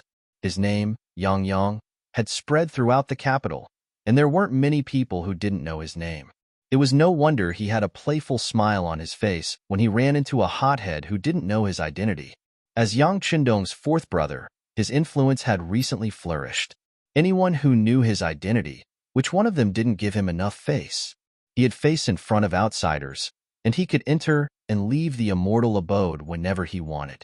After eating and drinking to his heart's content, he only needed to say that he was going to pay the bill and he could leave. How comfortable was this kind of life? All of this had been brought about by his sixth brother, and Yang Yang was very clear on this point. It was precisely because of this that he attached great importance to anything related to his sixth brother. When he found out that the Yang clan's academy was opening its enrollment today, he wanted to go and congratulate them. But he hadn't expected to run into such a situation at the city gates. Seeing that Yu Xiong was clearly bullying the weak, Yang Yang felt indignant in his heart. Thus, he shouted loudly and stepped forward. He originally thought that since he had only startled the horse and hadn't injured anyone, the other party would definitely give him face. But unexpectedly, the other party didn't recognize him, and he couldn't help but laugh heartily. This young master is surnamed Yang, the fourth young master of the Yang clan. You'd better remember this well. Yang Yang took the initiative to announce his name, hoping to turn the matter into a small one. Since he had already revealed his identity, as long as the other party knew how to do things properly, they would definitely give him face. In return, he would remember this person and return this favor sooner or later. You're the fourth brother of the East Marshal. We're applying to enter the Yang Clan Academy. We were originally going to look at the rankings today, but we ended up startling the horse in our haste. Fortunately, nothing happened. Zhang Ping was overjoyed when she heard Yang Yang announce his identity. Now that the Yang family had come, it seemed like nothing would happen today. Wait a moment. What do you mean nothing happened? I was so scared that my heart almost jumped out. I must have suffered some internal injuries, so you must come back with me. Once this young master finds a doctor and confirms that I'm fine, I'll let you go. Just when Zhang Ping thought that there was nothing to worry about, Yu Xiong suddenly spoke and used his injury as an excuse to bring Zhang Ping and Tai Qingyi back to the residence. From the beginning to the end, Yu Xiong was talking to Zhang Ping and didn't even look at Yang Yang, as if he was invisible. But in fact, he had his own little plans and ideas. Yang Yang, the fourth young master of the Yang clan, Yang Qindong's fourth elder brother. It was said that they had a good relationship. How could Yu Xiong not have heard of this? But because of the difference in age, the two didn't have much interaction and didn't know each other. Originally, everyone minded their own business. Yang Qindong was powerful and had done a lot of big things in a short period of time. He was seen as a rising star. But how could the Yu clan be bullied so easily? The Minister of Justice was in charge of all punishments in the world. His power was unimaginable. Even if it was Yang Qindong, if he offended the Yu clan, it would be very difficult for him, and he would have to be careful. Of course, there was no need to make enemies. Yu Xiong was clear about this. Thinking himself clever, he didn't even look at Yang Yang. Instead, he stared at Zhang Ping and spoke. Chapter 249. When Yang Yang heard from Zhang Ping that they had applied for his sixth brother's Yang Clan Academy, he felt relieved. Since this matter concerned his sixth brother, he had to get involved. However, when he raised his head and saw that Yu Xiong didn't even look at him, he immediately became angry. "Brat, this young master is talking to you." Did you hear me? This young master is Yushtong. I'm sure fourth young master has heard of me. Today's matter has nothing to do with you, so it's best if you don't interfere. Men, arrest these two women who tried to harm this young master and bring them back for interrogation. Yushtong originally didn't want to talk to Yang Yang in order not to cause a conflict between the two clans. However, seeing that the other party didn't recognize him, he immediately revealed his identity and advised him not to meddle in other people's business. Otherwise, he would only be losing face. Although Yushtong's words were ear-piercing to Yang Yang's ears, he felt somewhat helpless. He had naturally heard of Yushtong's name. After all, there were only a few high-ranking young masters in the capital. As long as one paid attention, they would know a little. As someone who had been in the capital for several decades, how could Yang Yang not know? Usually, everyone really had the idea of minding their own business. But if they really met face-to-face one day, they would just greet each other and it would be over. This was because the Yu clan wasn't to be trifled with. However, he didn't ask about the other party's identity before stepping forward. Now that he knew the other party's identity, if this matter were to spread, wouldn't people think that he was a person who bullied the weak and feared the strong? More importantly, this matter involved the students of the Yang Clan Academy. Although he didn't know if they were accepted, it was related to his sixth brother. If he shrank back now, it wouldn't be easy for him to deal with his sixth brother. The Yu clan wasn't to be trifled with, but he couldn't ignore this matter either. Thus, Yang Yang was caught in a dilemma. More importantly, if he were to make a move now, he would be at a disadvantage since he only had two servants with him. If he were to be beaten up, even if he managed to regain his face later, it would still be a humiliating matter. Yang Yang was caught in a dilemma and didn't know whether to advance or retreat. For a moment, he didn't say anything. When Yushtong saw this, he was naturally overjoyed. Thinking that the other party was afraid of his identity, he became even bolder and shouted at his servants, "What are you waiting for? What are you waiting for?" Since their master had given the order, the 8 servants no longer held back. They surrounded the 2 women and stretched out their arms to grab them. "Sister, what should we do?" Jiang Ping saw that the other party had made a move. If she didn't retaliate, then her power would be tied up tightly. Then, she really didn't know what her fate would be. "Let's do it. Let's fight first and talk later." A look of determination flashed across Tai Chingy's face. She naturally knew what the consequences would be if she fought back. However, he had no other choice at this time. He couldn't just let the other party take action and allow himself to be captured. After Tai Chingy finished speaking, she took half a step back and dodged a big hand in front of her. Then she punched the man's elbow. The strong and precise force made the servant cry out in pain and retreat. He is actually a martial artist. When the others saw Tai Chingy's counterattack, they couldn't help but applaud. The commoners, who originally thought that things were not going well, were already prepared to complain about the 2 women's miserable fate. However, they didn't expect that the 2 women's skills were good and their counterattack was so sharp. This counterattack also fell into Yang Yang's eyes. His originally gloomy expression became much livelier in an instant. Good job. As long as the 2 of you can rush out, I will wait for you in front and go with you to the Yang family manor to clarify things." Yang Yang only brought 2 servants, afraid that they would be a burden to Tai Chingy. After saying this, he turned and walked towards the city gate of Yongding City. Originally, they didn't know what the result would be after fighting, but Yang Yang's words pointed them in the right direction. At this moment, the 2 women didn't hesitate and used both their hands and feet to dodge the Yu family's servants who came rushing over. Tai Chingy's skills were good. Otherwise, she wouldn't have been chosen by Yang Chendong among the 500 people. It wasn't a problem to deal with 8 boorish men who relied on their status and background. With the help of her sister, Jiang Ping, after just a few dozen moves, the 8 Yu family servants fell to the ground and wailed in pain. Yu Xiong was also frightened and retreated, hiding in the crowd. No one came to stop them. Tai Chingy shouted to Jiang Ping, "Let's go quickly." The 2 of them quickly disappeared from the city gate. From the beginning to the end, the people from the warden's office of the 5 cities didn't appear. That was because they knew that Yu Xiong was about to do something bad. They were afraid that their appearance would delay his good deed, so of course, they would hide as far as possible. Unexpectedly, in the end, it helped Tai Chingy and Jiang Ping. When Yu Xiong saw that his servants were beaten to the ground, he was afraid that the two women would take revenge on him. Naturally, he rode his horse and hid far away. After seeing the two women escape, he returned to his original arrogant appearance and shouted loudly, "Where are the soldiers? Is no one coming to deal with the beating?" Outside the city, Yang Yang had only just arrived when Tai Chingyi and Jiang Ping rushed over from afar. Looking at the two girls, he couldn't help but exclaim in admiration, "Good skills. Fourth brother is a person who loves talents. I'm sure that after knowing how powerful you are, he will accept you as a student of the academy. How about this? Follow me first." Yang Family Village. At the gate of the Yang Family Academy, some people were happy and some were sad. But no matter what kind of mood they had, the facts couldn't be changed. Many people left in disappointment, while some happily took things that could prove their identity and stepped into the academy. Last time, they only came to the outer courtyard of the academy. There, they were stunned by the two pressure wells that they had never seen before. But when they entered the inner courtyard of the academy, the spacious school building made of cement and the classrooms with expensive glass windows appeared in front of them, especially the row of neatly arranged dormitories.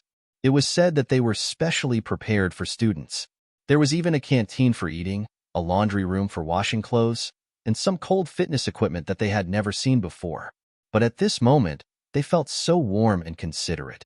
After entering the inner courtyard of the Yang Family Academy, the words moral, intelligence, physique, beauty, and work, and science and technology is the #1 productivity were sprayed on the walls, giving people a feeling of vitality and freshness. Everyone only knew a little about these phrases that they had never heard of before, but they could vaguely understand them. Everyone couldn't help but feel a sense of longing for the future. Inside the academy, there were already people in charge of receiving people. Any student who was accepted would receive a special room and a certain number of meal tickets. According to the staff, after coming here, they had to rely on themselves. No one was allowed to bring servants, and they had to rely on themselves for food, clothing, housing, and transportation. No one dared to go against this requirement. First, the number of young masters who could be accepted was limited. They were in the minority among the 100 people and couldn't cause any trouble. Second, the rules were written very clearly. Every student had 100 points of conduct. Once all of their points were deducted, that would be the time they had to leave. The rules also wrote that no matter what the reason was, if one didn't follow the rules of the academy, at least 2 points would be deducted. If one was the leader and the situation was serious, they might be directly expelled. Since it was written in the rules, it was a hard rule that no one dared to go against. So even though they were somewhat unwilling, no one raised any objections. Some of the young masters, including Wang Si, took the initiative to send their servants out of the academy. They also told them to tell their families that there would be a day off every 7 days in the academy. At that time, they would naturally go home to take a look. The people who were accepted received their plates one by one. Then, under the guidance of the staff, they first received their own bedding, meal tickets, and other daily necessities. Then, they were led to their respective rooms. According to these people, before lunch, the academy's principal, who was also the loyalty guild, would speak to them. At that time, the real life of a student would begin, and before that, everyone could temporarily relax and properly rest in their rooms. Although they didn't know what the real life of a student was, seeing how determined the staff was, they felt the pressure and cherished the short time they could rest before the official start. In the principal's office, Yang Chendong was listening to Tiger's Main's work report. "Young master, after the announcement, there are 100 students who should have arrived. There are 98 who actually arrived. Please give us your instructions." "There are 2 who didn't arrive? Who are they?" Yang Chendong asked with a puzzled expression. This time, the people who signed up were all willing. Since they had the opportunity, why didn't they appear? His intuition told him that something unexpected must have happened. Reporting to the 6th young master, they are Tai Chingyi and her sworn sister, Jiang Ping. Tiger's Mane scratched his head, also confused. If it were someone else, it would be fine. Perhaps they would be obstructed by their family or even friends and change their minds at the last minute. But these 2 people had been seriously investigated. After losing their job as escorts, They had nowhere else to go. How could they not report after being accepted? It's them? After hearing the answer, Yang Qindong's face showed a trace of seriousness. Obviously, he had also thought of what Tiger's Mane thought. But soon, he shook his head and said, there is no reason for them to not appear after being accepted. If there is a possibility, then there is only one. They must have met with an accident. How about this? Arrange for the Security Bureau to investigate. Chapter 250. As soon as Yang Qindong finished speaking, Beta Persei's rough voice came from outside the door. Young master, Yang Si is here. He said he has something urgent to report. Let him in. After Yang Qindong nodded, the door was pushed open from the outside. Yang Si, wearing a pure cotton robe, walked in. Young master, fourth master is here. He also brought 2 girls with him. Behind them are some soldiers from the warden's office. What's going on? Hu Meng saw that Yang Si's words were a little out of place, so as their leader, he asked, what do you think? Shaking his head, Yang Si also had a puzzled look on his face. Obviously, he also did not understand what was going on. Yang Qindong, on the other hand, had already stood up and said, whether it's a blessing or a curse, we'll deal with it accordingly. How about this? Immediately gather all the students. This young master will use this matter to teach everyone a lesson. With Yang Qindong's instructions, soon, a sharp whistle sounded. Soon, the 98 students who had entered the room hurriedly rushed out. They were familiarizing themselves with the rules of the academy, and one of them was to obey orders and follow instructions. One of the instructions was that everyone had to gather when the whistle sounded. No matter what you were doing, whether it was sleeping, eating, or urinating, you had to stop and gather. Otherwise, depending on the severity of the situation, you would be deducted more than 2 to 10 points. There was a total of 100 points, and no one wanted to be deducted just like that. Therefore, after hearing the whistle, whether it was the ordinary people or the young master, they all rushed out of the room at the first moment. The 98 people stood in a row according to their positions from the first to the last. Just as they were seated, Yang Qindong, wearing a green cotton robe, appeared in front of everyone under the protection of Tiger's Mane and Beta Persei. All right, since you're all here, follow me out to watch the fun. As a student of the Yang Academy, the first thing they had to have was courage. In the future, Yang Qindong would have many examples to prove their courage. With Yang Qindong as the leader and the other students as support, a group of more than 100 people walked out of the Yang Academy. When they arrived at the gate, they saw Yang Qindong, 2 servants, Tai Qingyi, and Jiang Ping confronting dozens of soldiers from the 5 cities warden's office.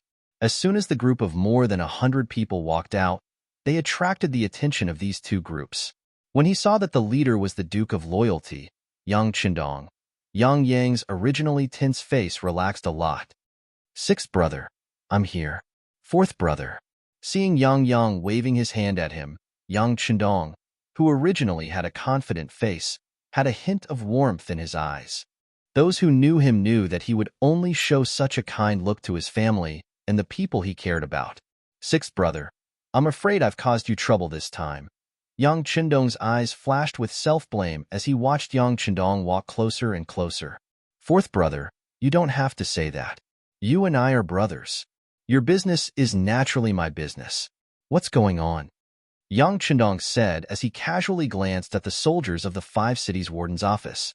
With just a glance, the dozens of soldiers on the opposite side quickly lowered their heads.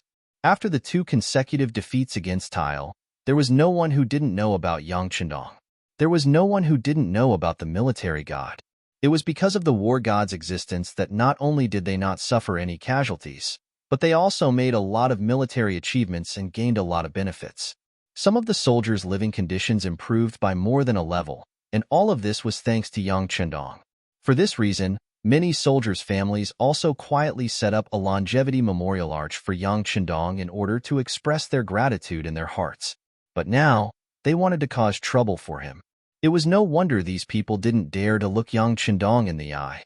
These people lowered their heads, and Yang Qindong withdrew his cold gaze. He then looked at Yang Yang and said, 4th brother, what's going on?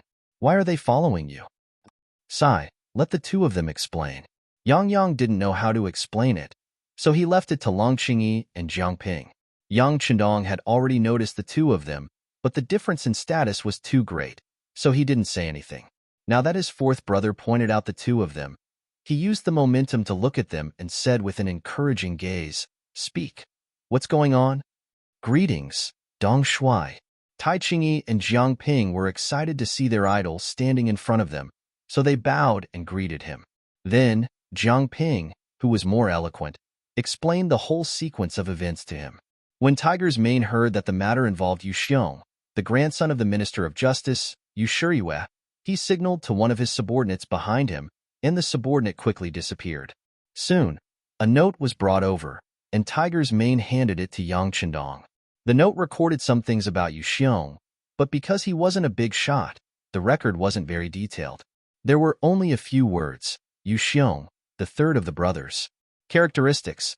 There's nothing he doesn't know about eating, drinking, and having fun. He often deceives others. Once, in order to get a woman, he forced her husband to write a divorce letter and escape far away from home to protect himself.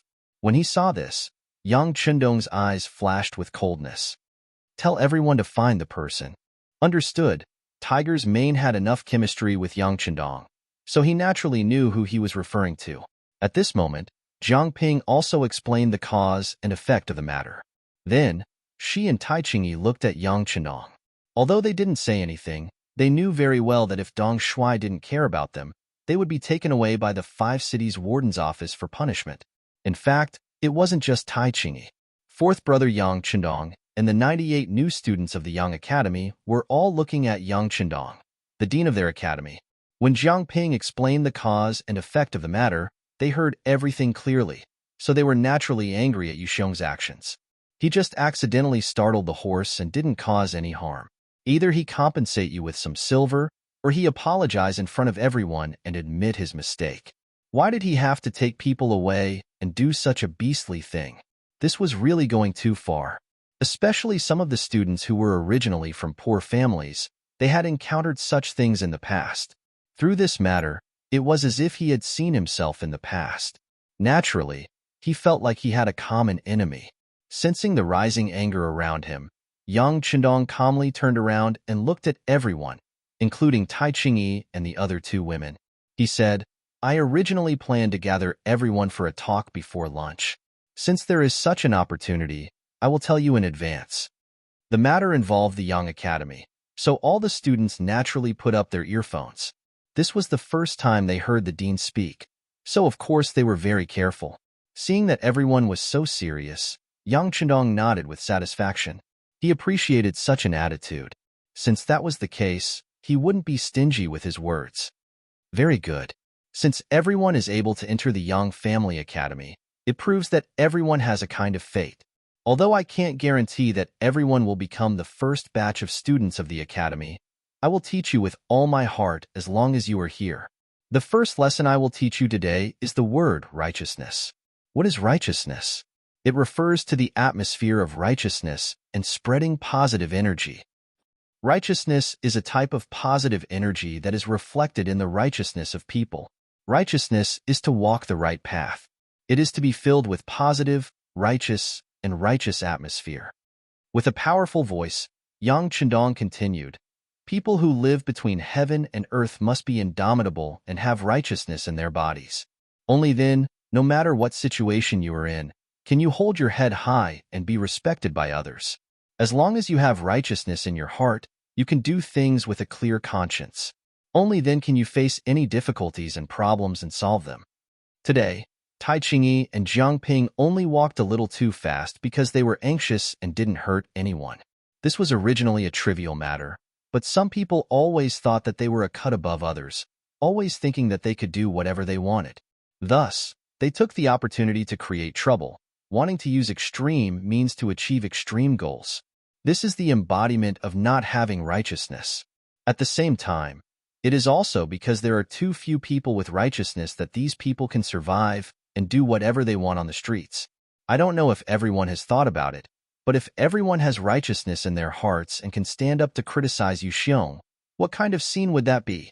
Presumably, from then on, there will be no place for evil people in the world, and there will be fewer and fewer unjust things in the world, right? Therefore, in the first lesson, I will talk about the understanding of righteousness and the use of righteousness. At the same time, I will ask everyone to have righteousness. Not only must you have righteousness, but you must spread it to others. One day, when everyone has righteousness, then the world will be peaceful and the people will be prosperous. I look forward to the arrival of that day. Good. As soon as Yang Chendong finished his words, the crowd, led by Wang Si, began to cheer loudly. Waves of warm applause followed. Seeing that everyone agreed with his point of view, Yang Chendong smiled at everyone in satisfaction. Then, he turned to Tai Chingyi and Jiang Ping. The two of you have been accepted by the Yang Academy. Your names are on the list. Now, please enter the academy to collect your things and understand the relevant rules. Chapter 251. Tai Chingyi and the other girl, who were originally very excited by the righteous words, showed joy and excitement when they heard Yang Chendong say that they were accepted. They immediately agreed happily. Just as they were about to enter the academy, they remembered that the people from the 5 cities warden's office were right in front of them. If they couldn't solve this problem, how could they study in peace in the academy? Noticing that the two girls' footsteps were a little hesitant, Yang Chendong nodded lightly. These two had not been blinded by the joy in front of them, so it could be seen that they were still very rational. After his good impression of the two girls improved a little, Yang Chendong suddenly turned to the soldiers of the 5 cities warden's office 30 steps away and said, "I presume you all know this Duke?" Yes, we greet the Duke of Loyalty and Courage." After being asked by Yang Chendong, these people did not dare to pretend to be deaf and mute. They immediately lowered their heads and said respectfully, "Very good. Since you know this Duke, you can go back. If Yuxiong asks, just say that the two of them are students of the Yang Academy. If you want to talk about it, just talk to this Duke. Of course, if you want to catch people, you can catch this Duke first, understand?" The more he spoke, the more serious Yang Chendong's expression became. This seriousness also caused the expressions of the soldiers of the 5 cities warden's office to change greatly. They repeatedly said that they did not dare, and then turned to leave very decisively. What kind of joke was this? If they wanted to catch people, they would first catch Yang Chendong. Even if they had the courage, they would not dare to do this. If they really did it, not to mention whether they could do it or not, when they really returned home, their wives would not let them go. Their consciences would not be able to live with themselves. The soldiers of the 5 cities warden's office left because of Yang Chendong's words. They left so happily without a trace of reluctance. This made all the students very excited after seeing this. This was their dean. He had righteousness in his heart and was not afraid of any powerful people. They did not know when they would be able to be like this, facing all difficulties with one word and solving them with one word. A crisis was thus resolved. The 100 students all returned to their positions and walked towards the Yang Clan Academy. Yang Chendong came to Yang Chendong's side and asked with concern, "Sixth brother, will there be any trouble?" "What kind of trouble? We weren't in the wrong to begin with. It was all that Yuxiong's fault. It was just a child's mischief. It wasn't a big deal. This time, I really have to thank fourth brother. If you hadn't appeared in time, I'm afraid that things would have gotten out of hand. At that time, it would have been much more troublesome to solve. Hee, why don't we enter the courtyard and have a drink together?" Yang Chendong chuckled. Hearing that not only was there no mistake, but there was also merit, Yang Yang's high-hanging heart could finally settle down. Good. It's rare for sixth brother to be so considerate. Fourth brother will drink with you. Hee, let me try your delicious food. Yang Yang's heart was clear. Everyone said that all the delicacies in the world were in the immortal abode. Actually, that was not the case. The delicacies of the Yang family manor were the ones that were on a whole new level. At that moment, the two brothers chatted and laughed as they walked towards the inner courtyard of the Yang family manor. Just as they arrived at the entrance, a beautiful girl blocked their path. "Dong Shuai, I also want to enter the Yang Clan Academy to study." The person who came was Junko. She had just witnessed everything that happened at the entrance of the academy and heard Yang Chendong's understanding of the word morality. While she was excited, she also believed that the academy must be a very mysterious place. She would definitely be able to learn a lot there. Therefore, she decided to recommend herself and asked to enter the academy as a student. In order to achieve this goal, Junko was prepared to be rejected. She used her seemingly weak body to block in front of Yang Chendong. She looked as if she would not let him pass if he did not agree. In the entire Yang family manor, there were not many people who dared to do this. Other than the few matriarchs, no one else would do this. Otherwise, the consequences would definitely make you regret it for the rest of your life. Junko was a beautiful girl. Perhaps this was her advantage. She used her body to block in front of Yang Chendong. She had no intention of letting him pass. Cough, sixth brother, I will go in first. I can already smell the wine, ha ha ha. Yang Chendong said tactfully. He knew that if he continued to stay here, it would only make things awkward for Yang Chendong. Therefore, he found an excuse and took the lead to walk into the inner courtyard of the Yang family manor. You guys go in too. Yang Chendong looked at Tiger's mane, who was still standing beside him. He only turned his head to the side. At this time, he was not alert at all. Yang Chendong shook his head and said aloud, Yes, young master. Tiger's mane couldn't wait to leave. After answering, he strode away. At the same time, the first guard, Chiu Vi, and the others followed behind him. Soon, only Yang Chendong and Junko were left. He finally asked, Why did you decide to study in the Yang Family Academy? Your bodyguard's body is fine. It should be time for you to leave. No, I'm not leaving. Junko shook her head and said firmly. Reason? Yang Chendong's tone was cold as he asked. Reason? Junko's beautiful big eyes turned and said, I admire the culture of the great Ming dynasty. It's that simple to learn the advanced knowledge here. Then after you learn it, go back and spread it to Japan? Yang Chendong seemed to be very specific. Yes. Junko didn't want to admit it, but she didn't know why. In front of Yang Chendong, she told him the truth. Perhaps she also knew that she couldn't lie to him with her strength. You're very honest. Yang Chendong first approved of Junko's attitude, but then he said, But why should I accept you? What's in it for me to take you in? This. Junko's eyes kept blinking. At this moment, she really wanted to tell Yang Chendong that she was the princess of Japan, but she was worried that once he knew her identity, Yang Chendong would report this matter to the imperial court of the Great Ming dynasty. In that case, things would be a little troublesome. This was not what she wanted.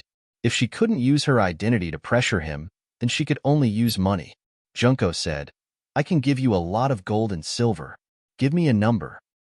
Oh, a lot of gold and silver. Hee, you should have some understanding of me these days. You should know that I am not short of money. In fact, I have a lot of money. Yang Chendong didn't seem to agree with Junko's reason. When she said this, Junko's face turned pale. That's right, Yang Chendong might not be the richest person in the Great Ming dynasty, but if they were to talk about who was the best at making money, no one would dare to say they were the best if Yang Chendong claimed to be second. Junko's face was still changing. On the other side, Yang Chendong had already opened his mouth and said, But who would dislike money? Since you want me to give you a price, I will give you 10,000 taels a day to study with me. What? Even though she had made some preparations and was even waiting for Yang Chendong to ask for an exorbitant price, she was still extremely shocked when she heard that it was 10,000 taels of silver a day. Her cherry lips opened so wide that she could swallow a pigeon egg. Isn't this too much? But you asked me to give you a price. Yang Chendong's face didn't change, but he was laughing in his heart. He seemed to like the feeling of teasing Junko. I asked you to give me a price, but 10,000 taels a day is still too expensive. I can't afford it. Junko had the support of the Japanese royal family. Naturally, she didn't lack money since she was a child. But 10,000 taels a day still scared her. Because even if the entire royal family added up all their expenses, they wouldn't be able to reach this amount in a day. If she reported the amount of money back to her country, she was afraid that she wouldn't be able to get through her father's trial. Seeing Junko being so honest and saying that she couldn't afford it, Yang Chendong had to shake his head and said, Then there is no other way. You asked me to give you a price, but you can't afford it. You might as well not go to the academy to study. After saying that, Yang Chendong was about to leave, but Junko still stood in front of him, blocking his way. So, 1,000 taels a day, This is already the limit I can pay. As if she had made up her mind, Junko said these words with great effort, and her face was extremely serious. 1,000 taels a day, in a month, it would be more than 30,000 taels. This was Junzi. Before she came to the Great Ming Dynasty, her father gave her a lot of good things, and some of them were even prepared for her future dowry. If it were other people, they wouldn't even dare to say such words. Oh, 1,000 taels a day, it seems to be a lot. Okay, it's a deal. But I'll say the ugly words first. As soon as you enter the academy, you have to listen to me. If you can't bear the hardships and take the initiative to withdraw, then don't come looking for trouble. Yang Chendong originally wanted to scare Junko. If he wanted to use this person, even if she didn't pay him a single tael, he would still agree. He just deliberately delayed it. But he didn't expect that there would be an unexpected gain. 1,000 taels a day was naturally nothing for him, but if there was money to be earned, then he would be a fool. No problem, I won't withdraw. I will stick to it. Thank you, Dong Shuai. Finally getting what she wanted, Junko's face was full of joy. She then turned around and walked away happily. She even seemed to be humming a famous Japanese song. Yang Chendong was a capable person, and a very capable one at that. If such a person could be used by the emperor, he would definitely become the most powerful arm. At this moment, if he stayed here, it meant that he had more opportunities to come into contact with Yang Chendong, and the possibility of recruiting him for his own use would naturally increase. Although Yang Chendong was already the loyal duke, and the hope was not great, at least there was hope, right? Chapter 252. The Yamen of the Five Cities Warden's Office. The people who had gone to Yang Chendong's manor had rushed back and clearly explained the intentions of the loyal Duke Yang Chendong. Commander Sun Tong, who was on duty, said to Yu Xiong with a serious expression, "Young Master Yu, you have heard the matter. We are powerless to do anything. Please go back." Yu Xiong's expression was naturally somewhat ugly at this moment. He had thought that his grandfather was the current Minister of Justice and that no one would dare to not give him face. In the past, he had also done some outrageous things, but in the end, nothing had happened. He had eaten and drank as he should. But today, after meeting Yang Chendong, everything had changed. The Five Cities Warden's office had actually spoken to him in such a state. It was clear that they did not want to interfere. Very good, Commander Sun, right? Your attitude of shirking responsibility is very bad. I will report this to your superior, and I will also tell my grandfather, Yu Xiong said with a fierce expression. He had thought that if he brought up his grandfather, Sun Tong would at least be nervous, if not afraid. But instead, he stood there and did not even raise his eyes. On the contrary, he kindly advised him, "Young Master Yu, let me give you a piece of advice. You should first explain this matter to your grandfather before deciding what to do. Otherwise, if you carelessly do something and implicate your entire family, that would be really bad." Sun Tong was only advising him with good intentions. Of course, he did not want to offend the current Minister of Justice. But when Yu Xiong heard these words, his expression changed again and again. He felt that Sun Tong was clearly looking down on him, including his grandfather. He immediately flung his sleeves angrily and left. It could be seen that at this moment, he was very angry. After leaving the Yamen of the Five Cities Warden's office, Yu Xiong looked at the people walking on the street and swore in his heart that no matter what, he would get back at them today. Wasn't he just a loyal duke who had made some contributions? Although he had a title, which duke, marquis, and count really had great power, in the end, didn't the important officials control everything in the imperial court? Back then, no matter how awe-inspiring Zhang Fu was, in the end, didn't he still have to tuck his tail between his legs and behave himself? This Yang Chendong had become a duke at such a young age, yet he didn't want to restrain himself. Instead, he wanted to go against him, so he had to let him know how powerful he was. He thought about how he had many friends in the capital, and he was also quite open-minded and had made friends with people from all walks of life. It shouldn't be a problem for him to teach Yang Chendong a lesson. At this moment, Yu Xiong wanted to kill. Although he did not say that he wanted to kill Yang Chendong, he decided to teach him a lesson and let him know who he could not afford to provoke. But he didn't even think about it. How could someone who could reach this position at the age of 20 be so easy to get along with? Was it appropriate to treat such an opponent as an ordinary playboy? Would it work? Yu Shtong quickly left the Five Cities Warden's office and appeared on a bustling street. Here, he found a big gangster named Lu San. Black and white had existed in all eras. The only difference was which side was more powerful. Lu San was one of the representatives of black. This man had lived in the capital since he was a child, and because he was ruthless and brave enough to only recognize money and not people, he had managed to carve out a small world for himself, becoming a character in the nearby streets. It was rumored that this man had more than 100 subordinates and more than 1,000 ordinary subordinates. Yu Xiong came and sat face to face with Lu San at the table. A large stack of banknotes issued by the Yang family bank was placed there. The thick stack was more than 20,000 taels. Looking at the money that was enough for him to risk his life for 2 to 3 years, Lu San's eyes were red. He was like a vicious tiger that had seen its prey and could not control himself. Teach a person a lesson, and this is all yours. Seeing Lu San's drooling appearance, Yu Xiong was much more confident. Okay, please tell me who it is. Money makes the world go round. At this moment, Lu San had a very good explanation. For money, he could even kill his own parents, not to mention dealing with an outsider. East Marshal Yang Chendong. Yu Xiong said his name. The moment Yu Xiong announced his name, Lu San's face twitched violently. He thought that if a high-ranking young master like Yu Xiong was willing to take out so much money for him, it would not be simple. The person he had to deal with would also not be a nameless pawn. But he did not expect it to be the East Marshal. Even ordinary people knew the name of the East Marshal, not to mention people like Lu San who mingled in the underworld. There was even a period of time when he thought of relying on this loyal duke. But later, he was afraid of losing his freedom and gave up on this idea. Now that Yu Xiong said that he wanted to deal with this person, his expression changed greatly.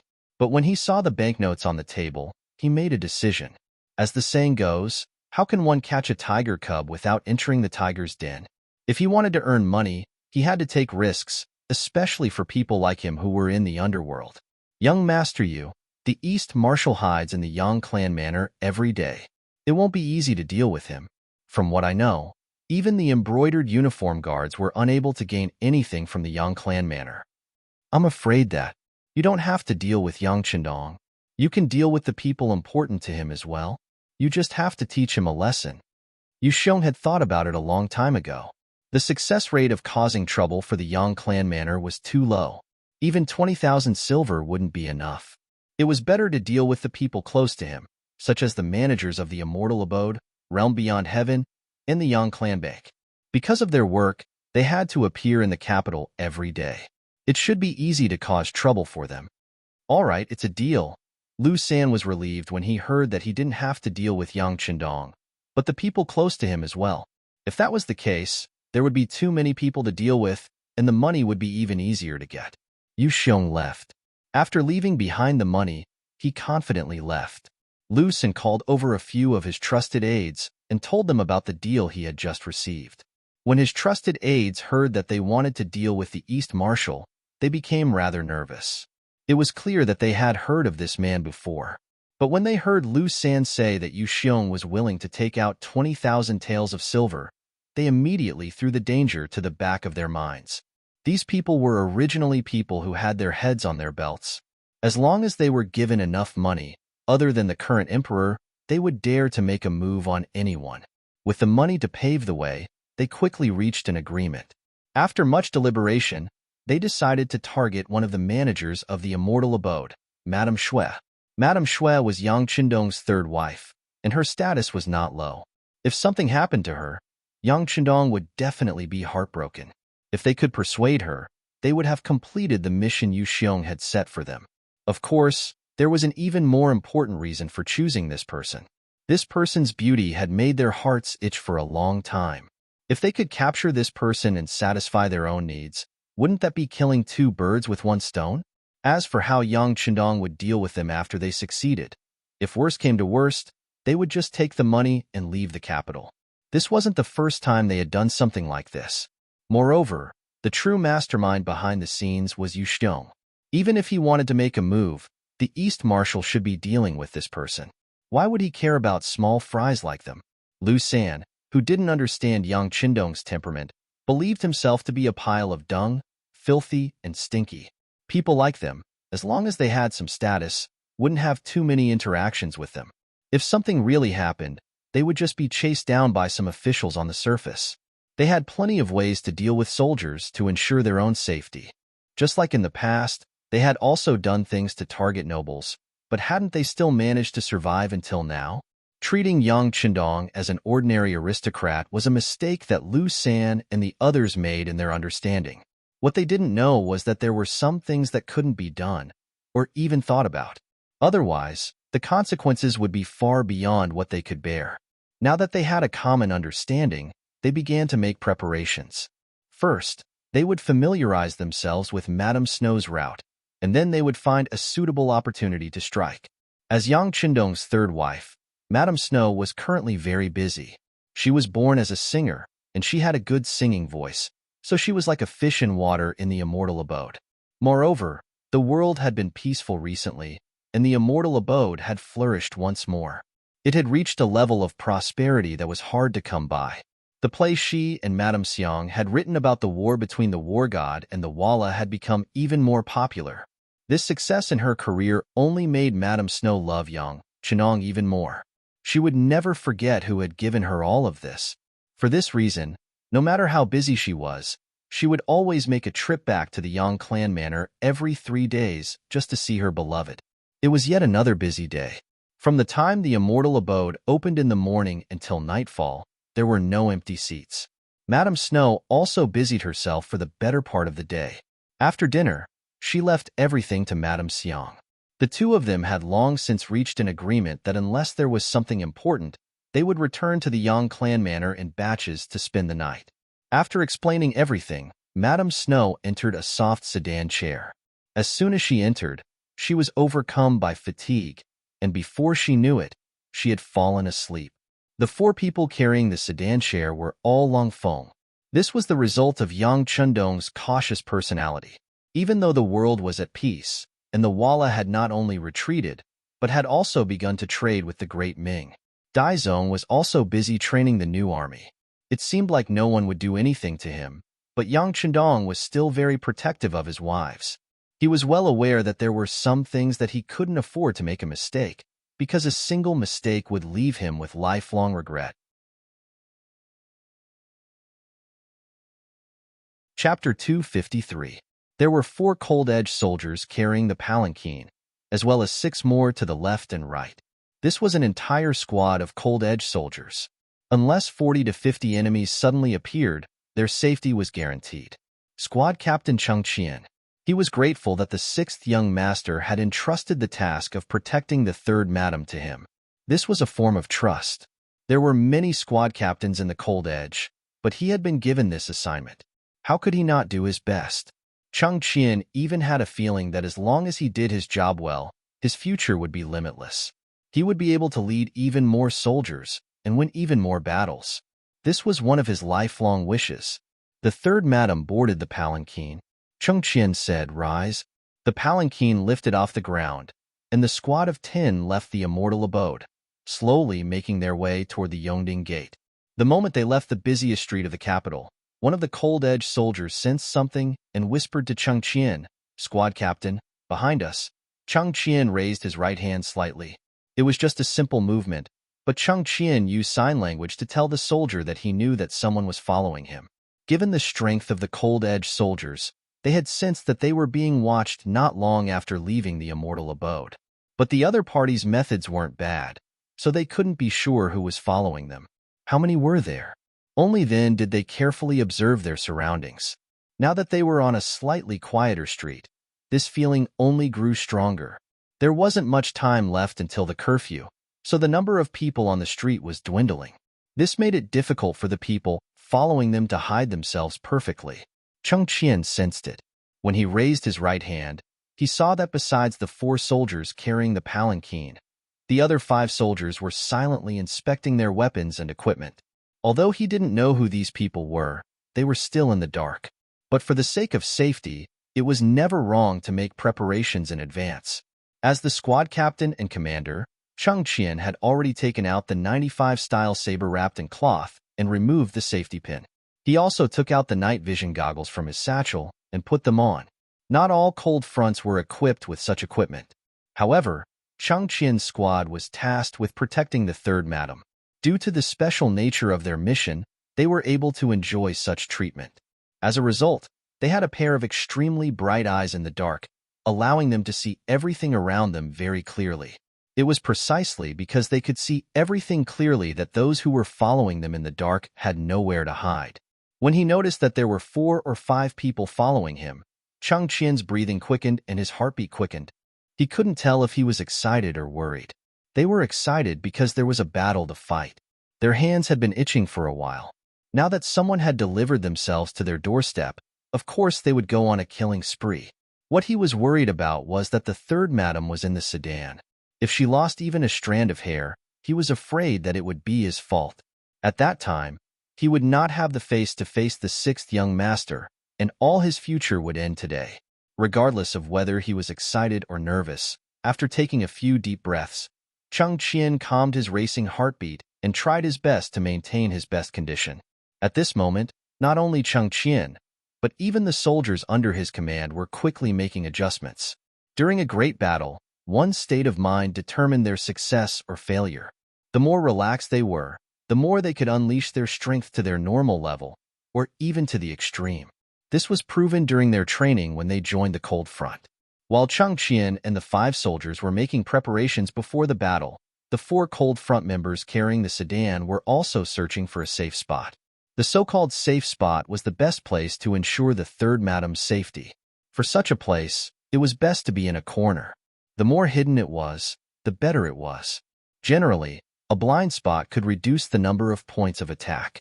The best blind spot was when there were 3 walls and only one side would be attacked. Currently, the 4 of them were constantly searching in the dark night. Finally, the 4 of them resonated at the entrance of a large mansion with the word Gao written on it. For such a large and wealthy family, the entrance of the mansion was very sturdy and wide. If they could hide here, the number of points of attack would be very small. After coming to a consensus, the 4 of them began to quicken their pace. Chang Qian and the other 5 also protected them as they quickly moved toward the Gao mansion's entrance. Their sudden acceleration and abnormal behavior attracted the attention of the people who were secretly following them. This time, in order to hit the target with one strike, more than 20 people in the city were responsible for the follow-up work nearby. More than 30 people were lying in ambush on the only way to the Yang village outside the city. They had found the best place to fight. When there were open mountains all around, they believed that they could catch their target, Madame Snow. Whether it was because they had underestimated the enemy or because they were overconfident, after Lu Xin arranged everything, he took 2 of his trusted subordinates to a brothel and began to have fun. In his opinion, with such a delicate arrangement, Madame Snow would be captured easily. Perhaps it wouldn't be long before this fairy-like woman would appear beside his bed. Because of their carelessness, they did not go to the scene to give orders. When Chang Qian and the others suddenly changed their behavior, more than 20 people in charge of this part of the city were dumbfounded. They did not understand how the enemy had discovered them. They also did not know what to do next. Should they take action, wait and see, or wait for an opportunity? While these people were still at a loss, Chang Qian had already made the decision to fight back. He took the initiative to strike first to gain the upper hand. When the sedan came to the stone pillar beside the Gao mansion's entrance, the 4 Long Feng who carried the sedan quickly took off the 95 style from their backs. Then, they stood next to each other in the only blind spot where they could attack. They blocked the sedan as a human shield, just in case Madame Wei San was safe. When the 4 of them had finished all this, Chang Qian had already given the order to shoot.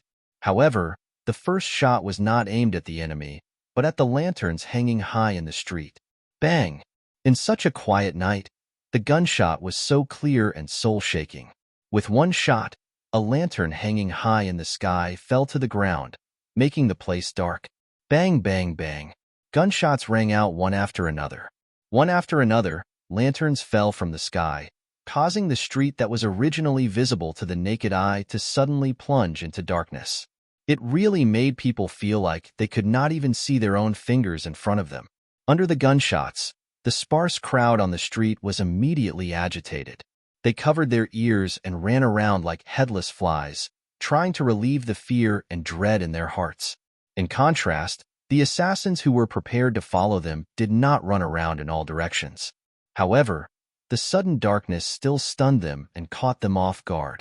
When their vision turned completely dark, their habit prevented them from regaining their vision in a short period of time.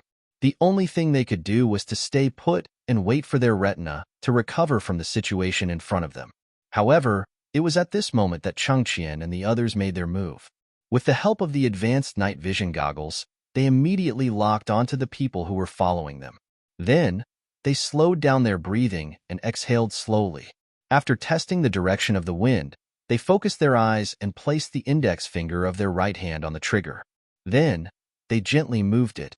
Spinning bullets flew out from the barrel of the gun. While the assassins were still waiting for their vision to recover, the bronze bullets accurately drilled into their bodies. Under the powerful lethality and accurate shooting, many of the assassins did not even know what was going on. They were either shot between their eyebrows or had their hearts pierced, causing them to fall to the ground. In just 10 breaths, 7 or 8 assassins were killed by a single shot. There were also 4 or 5 who were unlucky enough to move their bodies because they heard the gunshots and were not killed by a single shot. However, most of the bullets hit their bodies as well. It was just that the bullets did not hit the critical areas. This result caused many people to scream in pain. The sound of gunshots, shouts, running, and screams were incessant, creating a chaotic scene in the alley. Madame Shui, who was in the sedan, had already woken up. She instinctively wanted to lift the curtain and run out of the sedan. However, Yang Qindong's figure appeared in her mind, and she remembered what Lu Lang had told her. Remember, no matter who you are, once you encounter danger in the future, if you are outside, immediately lie down on the ground. If you are in the room, immediately find a safe place to hide. If you happen to be in the sedan, unless the guards let you go, you must not rush out. Also, try to lower your body as much as possible to reduce the chances of being hurt. Thinking of this, Madame Shui quickly squatted from her original sitting position. Then, she listened to the gunshots outside and hoped that Lu Lang would appear soon. The gunshots outside were loud and abrupt in the quiet night. The soldiers of the warden's office who were patrolling nearby heard the gunshots and quickly rushed over. Some of the nearby brocade guards also drew their embroidered spring sabers and ran over. However, these people were far inferior to the members of the Cold Front who were guarding the streets of the Immortal Abode, Sky Beyond, and Yang Family's Bank when they heard the first gunshot. Battalion Commander Wu Sheng was squatting in the courtyard, practicing the basics of stabilizing his lower body. However, when he heard the first gunshot, his camouflage jacket was already in his hand. Then, he heard the faint sound of gunshots. He whistled, and a platoon of 30 Cold Front members quickly gathered. Chapter 254. Platoon 2, follow me. Platoon 1, be on high alert. Platoon 3, be responsible for patrolling. If you notice any dangerous people approaching, you can shoot to kill if the warning is ineffective. While he was giving the order, Wu Sheng had already rushed out of the courtyard with 30 soldiers, following the sound of the gunshots. However, no matter which group it was, no matter how fast they were, they could not be faster than the assassins that had already surrounded the street. The sudden gunshot had indeed caused them quite a bit of damage, and they were even knocked dizzy. However, they did not forget what their mission was. Even with the sound of gunshots, it did not stop them from approaching the palanquin. This was also thanks to the darkness of the night. If it was during the day, they would not have the courage to approach the palanquin when they saw how tragically their companions died and how accurate the firearms were. It was because of the cover of the night that they thought their opponents were only using firearms that were not accurate and did not have much power. This was why they had the courage to approach the palanquin. With the help of the night vision goggles, Changqian and the others continuously shot the assassins in black on the street. 1, 2, 3, 4. Soon, the street was filled with corpses. The smell of blood began to spread rapidly in the air, rushing into people's nostrils. It was so stimulating. In front of the 95 style, not a single assassin could get within 30 steps of the palanquin. They did not even have the chance to make a move before they died on the ground. Even when they died, they could not close their eyes. Without finding out the cause of their deaths, they could not close their eyes in peace. The assassins seemed to have been killed, and there was no movement. However, Cheng Qian did not have the slightest intention of letting down his guard. Fire a red signal flare and explain the situation to the outside. At the same time, everyone stay in place and be alert. If you notice any danger, don't hesitate. Don't be afraid of wasting bullets. A red signal flare rose up following the order. It was so dazzling and eye-catching in the dark night. Even the hidden sentries in Yangjia village that were 15 miles away could see it clearly. Seeing that it was a red signal flare, the sentry immediately sent a signal to another sentry not far away. Soon, Yang Chendong and the Yang family manor received the news. During the day, he taught the students numbers. In the Ming dynasty, it was also known as arithmetic. When the numbers 1, 2, 3, 4, 5 appeared, it made the 100 students feel strange and curious. In fact, such numbers had appeared before, but because there was a kind of number called Swanshu at that time, it was more convenient to write. So Arabic numbers were not popularized in our country in time. Now that it was taken out by Yang Chendong, everyone was curious as to how it could be calculated in such a way. However, when the multiplication formula was read out, everyone was shocked. It turned out that arithmetic could have such a pattern and be so simple. For a moment, everyone was shocked. Hu Yin, Xiao Yin, and the others who were listening from the side were also shocked by this method. For a moment, everyone's mood to learn was very high. At the end of the day, Yang Chendong's mouth was a little dry from all the teaching. Not long after class ended, he heard a subordinate report that a red signal flare had flashed in the capital. According to the agreement, a red signal flare meant that there was danger, but it had basically been resolved. When there were only 2 flare, it meant that there was a need for backup. When there were 3 flare, it meant that there was an emergency. But even though he knew the significance of a red signal flare, Yang Chendong was still a little nervous. He did not know who was going to attack his faction. Thinking that there was nothing wrong with being careful, he immediately gathered a platoon of cold front soldiers, brought along Tiger's Mane, Beta Persei, and Xiao V's first guard squad, and rushed to the capital. After he left, the Yang family manor was also quickly placed under martial law.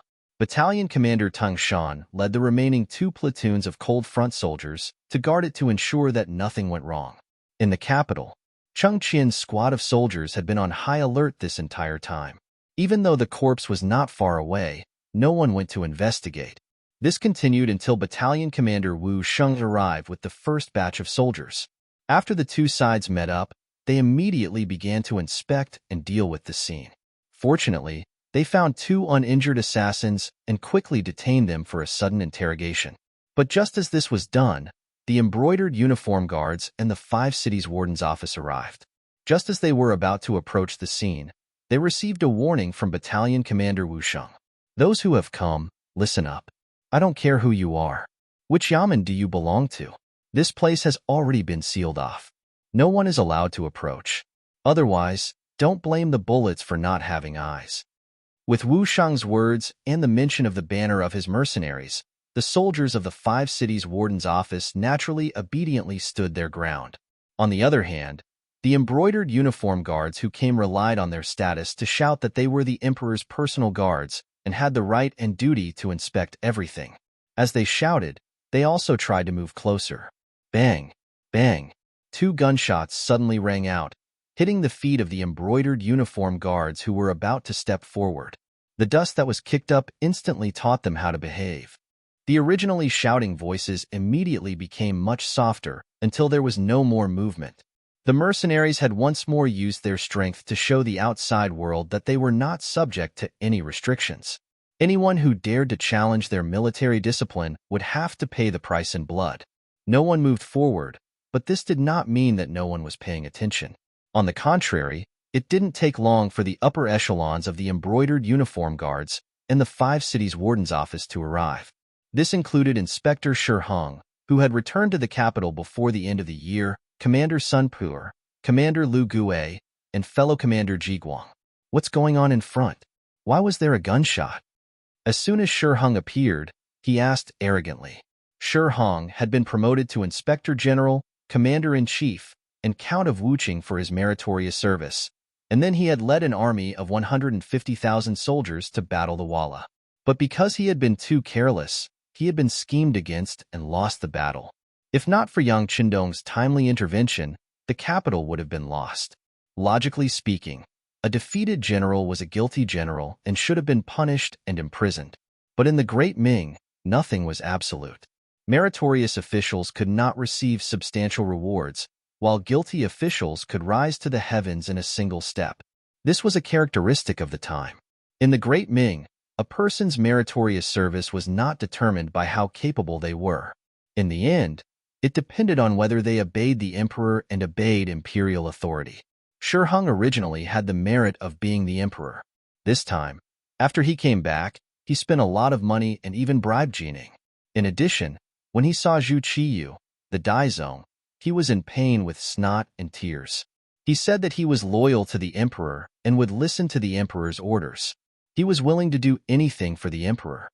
After a few maneuvers, Zhu Qiyu was truly moved. Not only was he not punished, but he was also reinstated to the position of military governor. He was even given the important task of rebuilding the army with Jining. He was promoted from his original position of Count Wuching to Marquis Wuching. Zhu Qiyu's intentions were extremely clear. He wanted to promote Shi Hong and restrict Yang Qindong's influence in the army. Regaining the emperor's trust and wielding great power made Shi Hong feel like he didn't know the immensity of heaven and earth. As soon as he arrived, he began to speak as if he were the master of this place. In response to Shi Hong's behavior, the subordinates all lowered their heads in silence. These people had been in the capital for a long time, and many of them had even witnessed the battle between the mercenaries and the Walla. Naturally, they knew how powerful these people were. It was precisely because they knew that they didn't have the courage to provoke them. Seeing that no one answered his question, Shi Hong's expression turned ugly. "What's the matter?" No one answered, right? Very well, after this matter is over, you don't have to work anymore. You'll all be dismissed. Is Sun Tong's command department here? Go and see what's going on. Sun Tong, who was called out, had a bitter expression.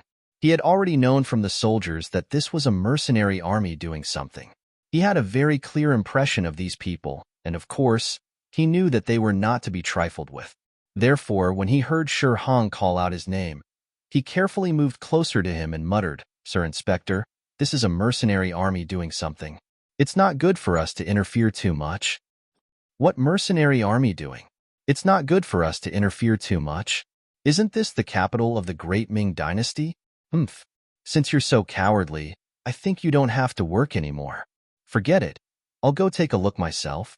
Men, clear the way.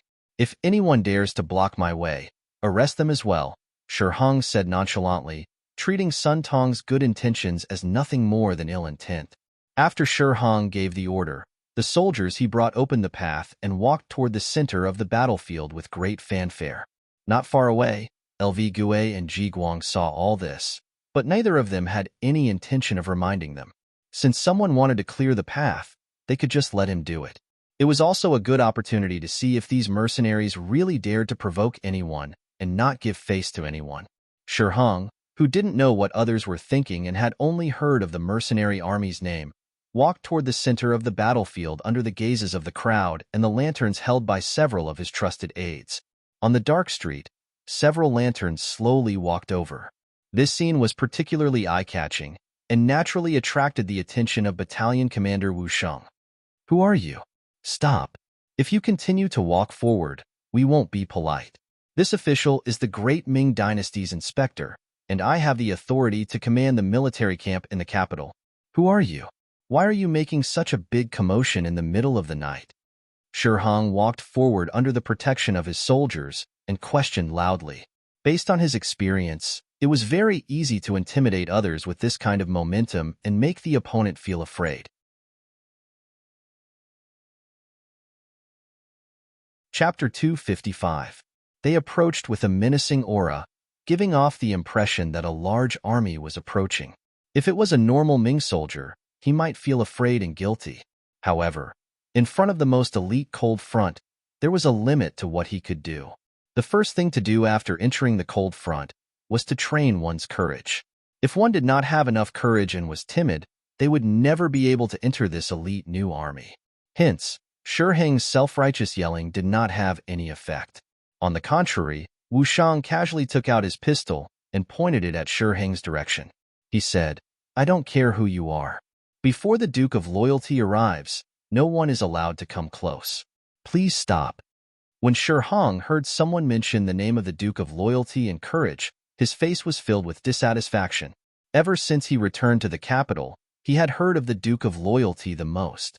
There were even many people who compared him to Yang Chendong, which made the commander, who had a lot of experience in the army, displeased him. No matter what, Shi Heng was a veteran who had experienced hundreds of battles, right? He also had many years of experience patrolling the borders and had fought many wars with the foreign races. It was not an exaggeration to say that he had climbed out of a pile of corpses. However, someone actually compared him to a young man who had just turned 20 years old. How could he accept this? When he heard the Duke of Loyalty's name, he was even more indignant. "Oh, I insist on coming over. What can you do about it? Come on, archers, get ready. If these people dare to resist, shoot them for the crime of rebellion." Before he could finish his sentence, a loud gunshot interrupted him. Then, the lantern on Shi Heng's left was shot to the ground. The gunshot first flashed, then it turned into darkness. The sudden change in the lantern gave Shi Heng a fright.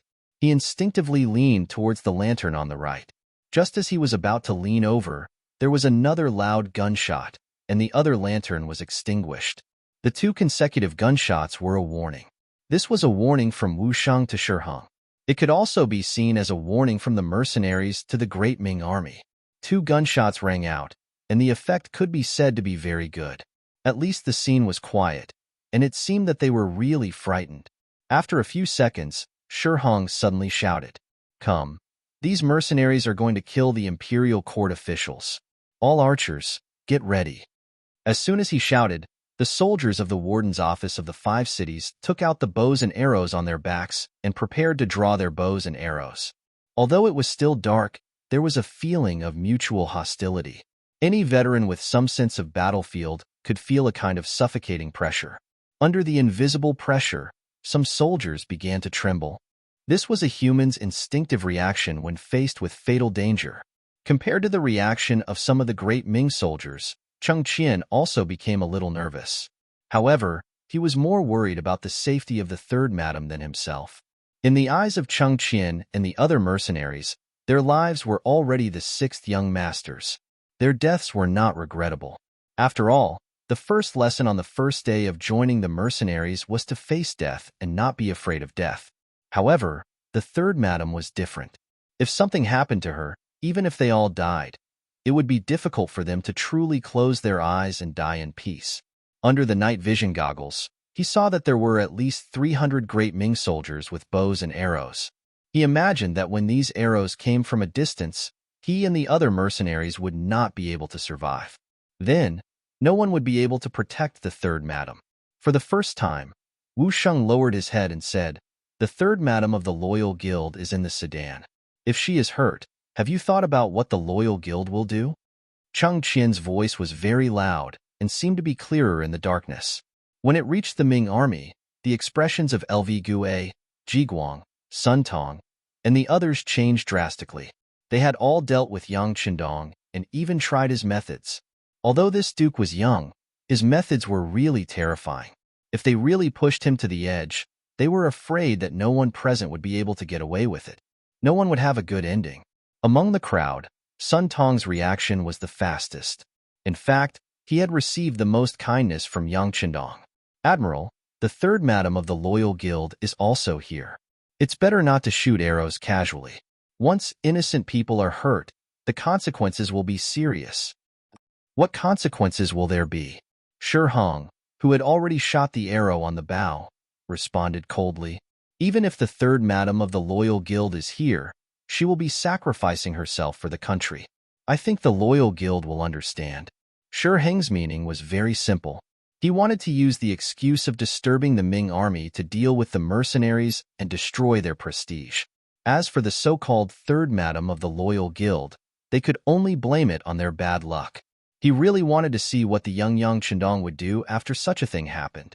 Could it be that he really dared to do anything to him, the great Ming dynasty's admiral? This duke doesn't understand. As soon as Shi Heng's voice fell, another loud voice sounded. Then, countless lights suddenly shot from afar and shone directly on the bodies of the great Ming dynasty's soldiers. Shi Hong, who was hiding among them, had nowhere to hide. At this critical moment, Yang Chandong finally arrived. As soon as he arrived, he heard Shi Heng's words and immediately replied angrily. Along with this voice, 10 members of the 1st Guard Squad and 30 members of the Longfeng Squad took out their military flashlights and shone them forward. The military flashlights in the large warehouse were piled up. Yang Chandong had entered and exited the warehouse several times and equipped everyone with this kind of advanced treasure. Now that the light flashed, the electric light that could clearly illuminate 100 meters away caused all the Ming army and the embroidered uniform guards to fall into a place where they had nowhere to hide. Under the strong light, Shi Hong couldn't help but squint his eyes. He was even more shocked. He couldn't understand what kind of advanced weapon this was. How could it illuminate the night as if it was daytime? Most importantly, in such an environment, his body was exposed to the advanced firearms of the mercenaries. Didn't this mean that if they wanted to shoot him to death, they could easily find him and execute him? At this moment, Shi Hong had an extremely bad feeling in his heart. Shi Hong didn't know that even without the strong light, he was still in the sights of the Longfeng Squad. However, Yang Chandong still chose to do this as a serious warning. As soon as the strong light appeared, the first to panic were the great Ming soldiers who were holding strong bows. They thought that they could luckily shoot arrows in the dark, but now they were clearly seen by others. How would they dare to move? This caused all the Ming army to become very obedient when Yang Chandong appeared. Taking advantage of this pressure, Yang Chandong strode forward and arrived at the juncture between the two armies. His cold gaze swept over the people who had just arrived. Suddenly, he roared, "Are you crazy? Don't you know that these are mercenaries?" Yang Chandong's question made many Ming soldiers lower their heads. They couldn't answer this question. Even Lu Gue, Ji Guang, Sun Tong, and the others lowered their heads. They didn't want to answer this question. Or rather, they didn't want to face the Duke of Loyalty and Yang Chandong. Shi Hong naturally felt everyone's emotions. However, at this moment, he absolutely couldn't lower his head. It was not because of anything else, but because he was the one who shouted the most fiercely just now. If he was the first to admit defeat when Yang Chandong appeared, how could he lead the troops? So after about 10 seconds, Shi Hong finally raised his head after he had more or less adapted to the strong light. So what if they are mercenaries? In the territory of our great Ming dynasty, anyone who casually kills people will be punished no matter who they are. You are Shi Hong? Seeing that someone actually answered his question, Longfeng Squad's eyes lit up. Yang Chandong's eyes narrowed as he stared coldly at Longfeng. I am Marquis. Shi Hong, who didn't want to weaken his momentum, tried to straighten his body as much as possible as he answered. Don't call yourself Marquis in front of this Duke. When I was a Marquis, you were just a small count. As soon as Shi Hong finished speaking, Yang Chandong's angry voice spread through the entire street. The questioning voice was like thunder, and Shi Hong was naturally furious. However, at this moment, he didn't know how to answer. After all, he was indeed 10% worse than Yang Chandong in terms of title. At this moment, he actually began to hate the acting emperor, Zhu Qiyu. He hated that Zhu Qiyu didn't directly promote him from Count Wuqing to Duke Wuqing. That way, he could confidently talk to Yang Chandong. However, he didn't think about it. Yang Chandong was promoted to Duke because Zhu Qiyu had no choice. He really didn't know how to reward Yang Chandong, so he had to do something. And what did he do? What contribution did he make? Shi Hong still had an unconvinced expression on his face. When he was still sulking, Yang Chandong spoke again. Just now, you said that so what if they are mercenaries? Then let me ask you, if there were no mercenaries, who would resist the Walla's army? Without the mercenaries, the capital would have already been taken over by someone else. So what right did you have to stand here and make such a fuss? You look down on the mercenaries, but what have you done? Have you lost every battle? Under the angry questioning, Shi Hong only felt his face burning. He wanted to refute something, but he found that it seemed that he was powerless to say anything. Yang Qindong, after angrily scolding Shi Hong until he couldn't say a word, seemed to be still angry. He followed the strong light and looked at LV Gue, Jiguang, Sun Tong, and the great Ming soldiers. He asked, Shi Hong is a defeated general. During the battle to protect the capital, he didn't know where he escaped to. It's normal that he isn't familiar with the situation. But what about you? You all experienced that battle, so how could you not know the power of the mercenaries? Have you thought about it? If they were injured because of this, once the leader of the mercenaries asks, how would I answer? If we don't respond well, the mercenaries will become enemies with the great Ming. Who can stop them?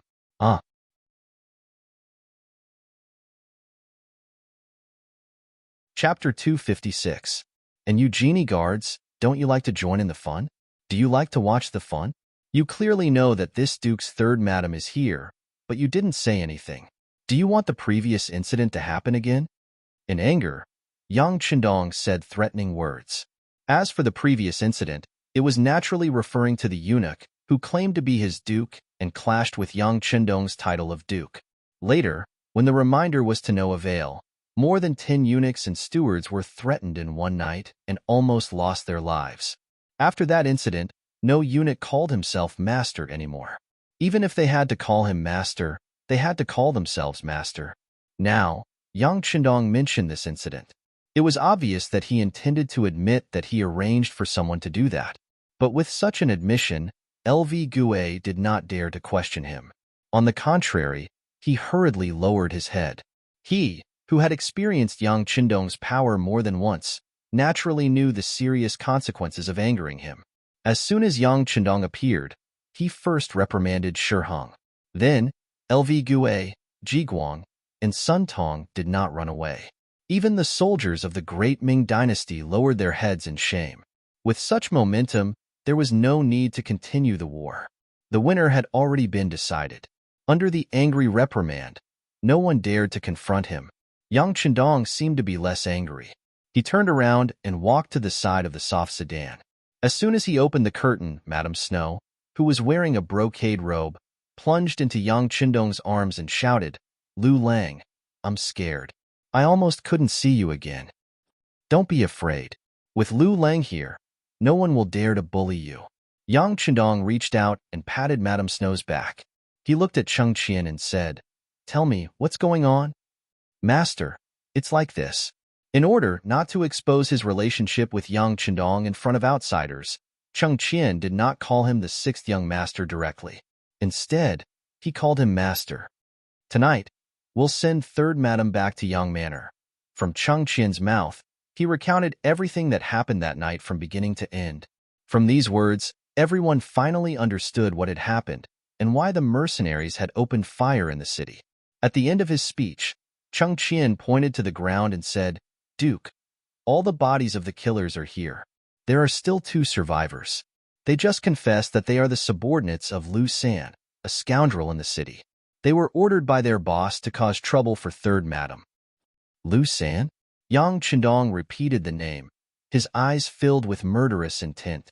He then turned his head abruptly and looked at Lu Gue, Sun Tong, and the others, saying, Everyone should have heard very clearly what's going on. Next, will you be the one to capture this person, or will I be the one to do it? We'll do it. Capturing criminals is one of the responsibilities of the embroidered uniform guards, Lu Gue quickly said. Lu Gue hurriedly interjected. He didn't dare to leave the task of capturing people in the city to the mercenaries. If they really were to do it, the gunshots on the streets would inevitably injure the innocent. When the time came, the capital would fall into chaos, and he wouldn't be able to bear the responsibility for the crime. Yes, we'll do it. The warden's office of the 5 cities will fully cooperate with the embroidered uniform guards. Sun Tong also quickly expressed his position. Shi Hong, on the other hand, had been standing to the side. It was as if he had become an outsider as he watched Yang Qindong give orders. Well, I'll leave it to you. If you can't catch Lu San or catch a dead person, I'm afraid you'll have to report that the mercenaries were almost killed. At that time, if anything happens, You'll have to deal with it yourself." After explaining the seriousness of the matter, Yang Chendong turned and left, carrying Madame Shui, under the protection of the others. Yang Chendong left, but the matter was far from over. The embroidered uniform guards and the warden's office of the 5 cities immediately took action. For someone like Lu San, who had a criminal record, it was not difficult to find him. An hour later, Lu San, who was waiting for news in the red light district, was caught. Yang Chendong personally sent Madame Shui to his luxurious carriage and rushed back to the Yang village with a large group of people. Hu Yin and Xiao Yin had been waiting in the village for a long time. When they saw that Madame Shui was safe and sound, they breathed a sigh of relief. Young master.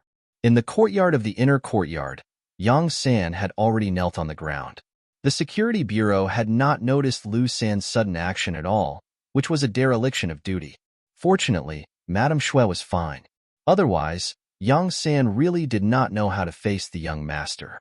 Yang Chendong, wearing a cotton cloak, came to the courtyard and stood in front of Yang San with a cold and stern face.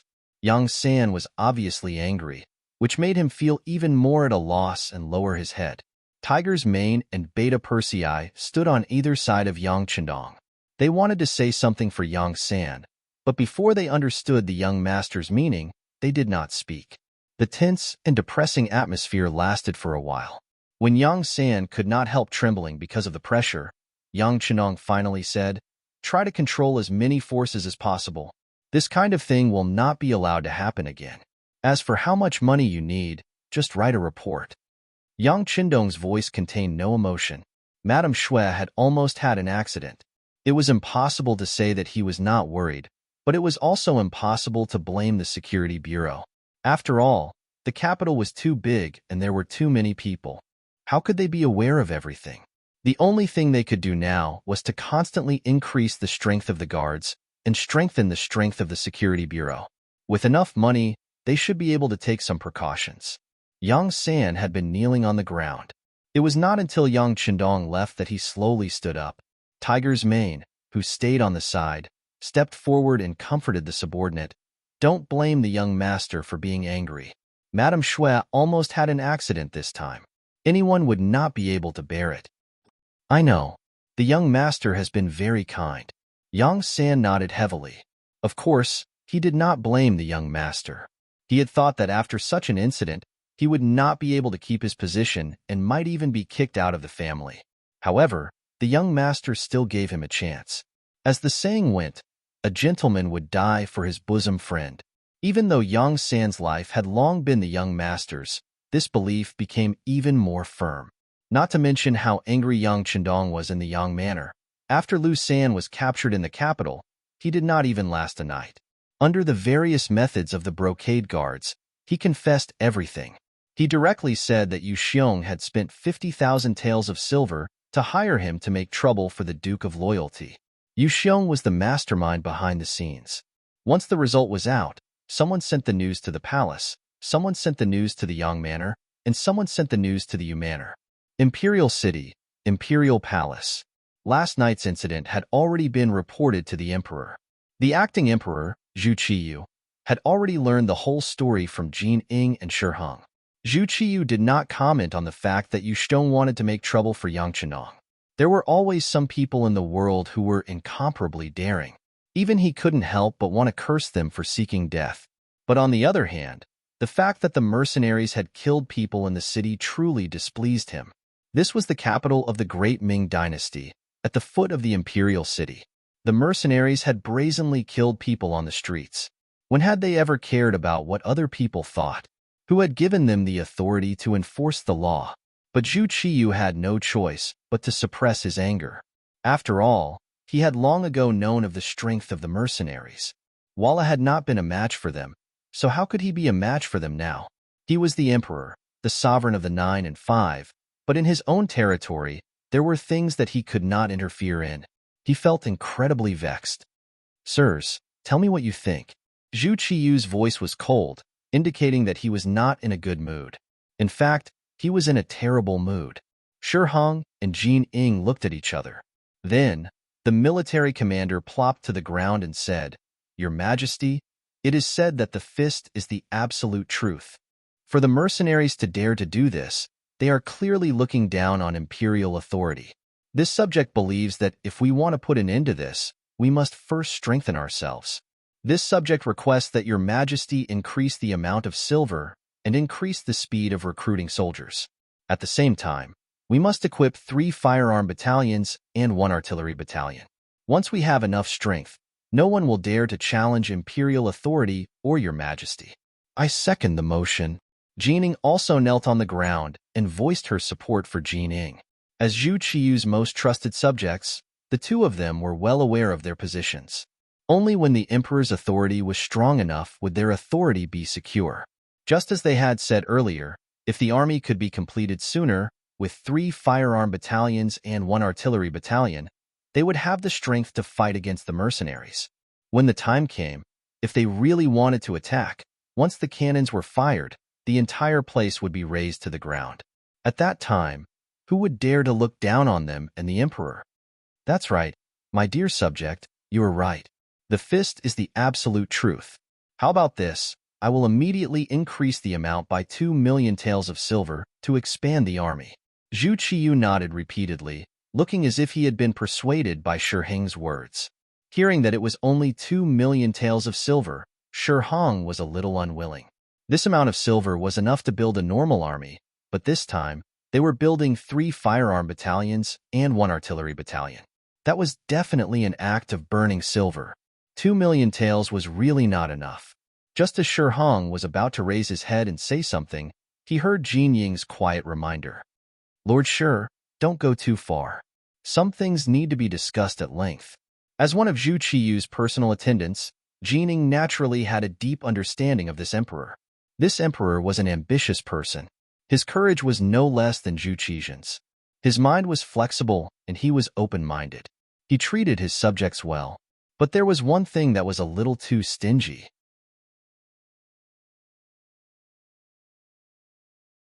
Chapter 257.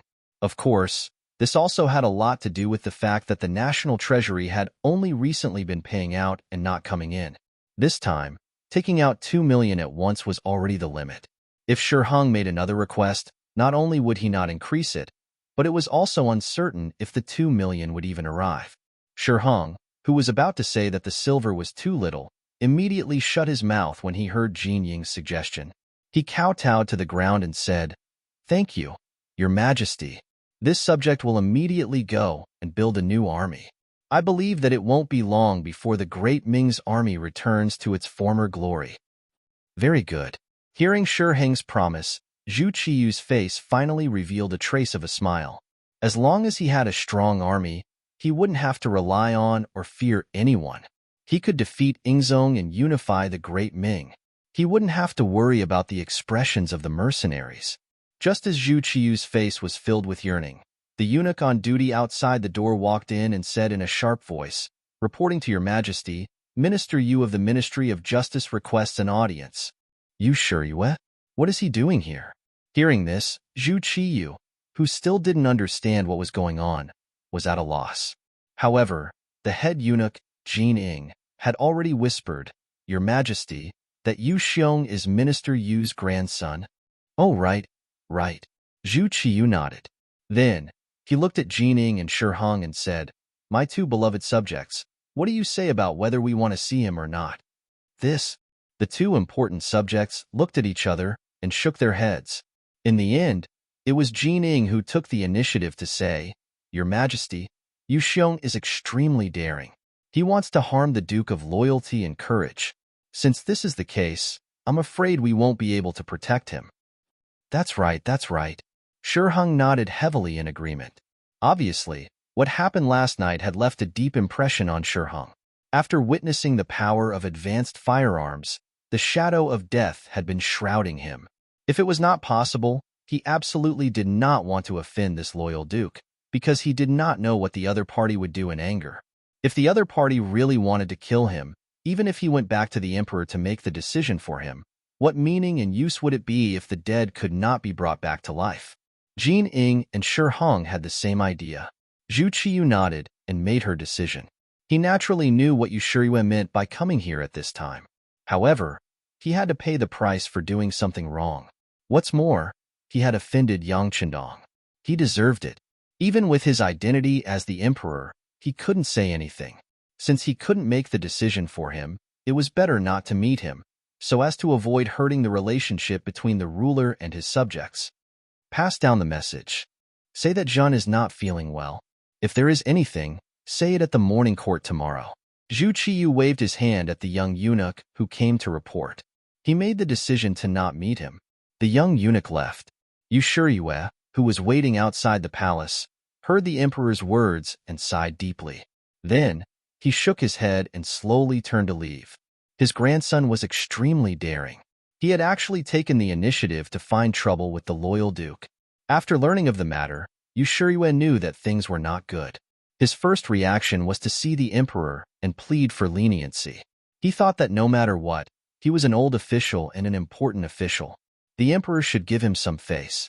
As long as the emperor was willing to mediate, the loyal duke would have to give him some face. However, the emperor did not want to see him. This had already made his attitude clear. Now, it seemed that he could only beg the loyal duke himself. However, when he thought about how the other party was still a child who had just grown up, if the news of his status asking to see the other party spread, how would he have any face in the future? Forget it. Forget it. It's just a crime of instigating. There is no conclusive evidence and no serious consequences. Based on my position as the Minister of Justice, without conclusive evidence, it won't be so easy to touch Xiong. Minister Yu comforted himself like this and left the palace. He was prepared to use his power to wrestle with the loyal duke.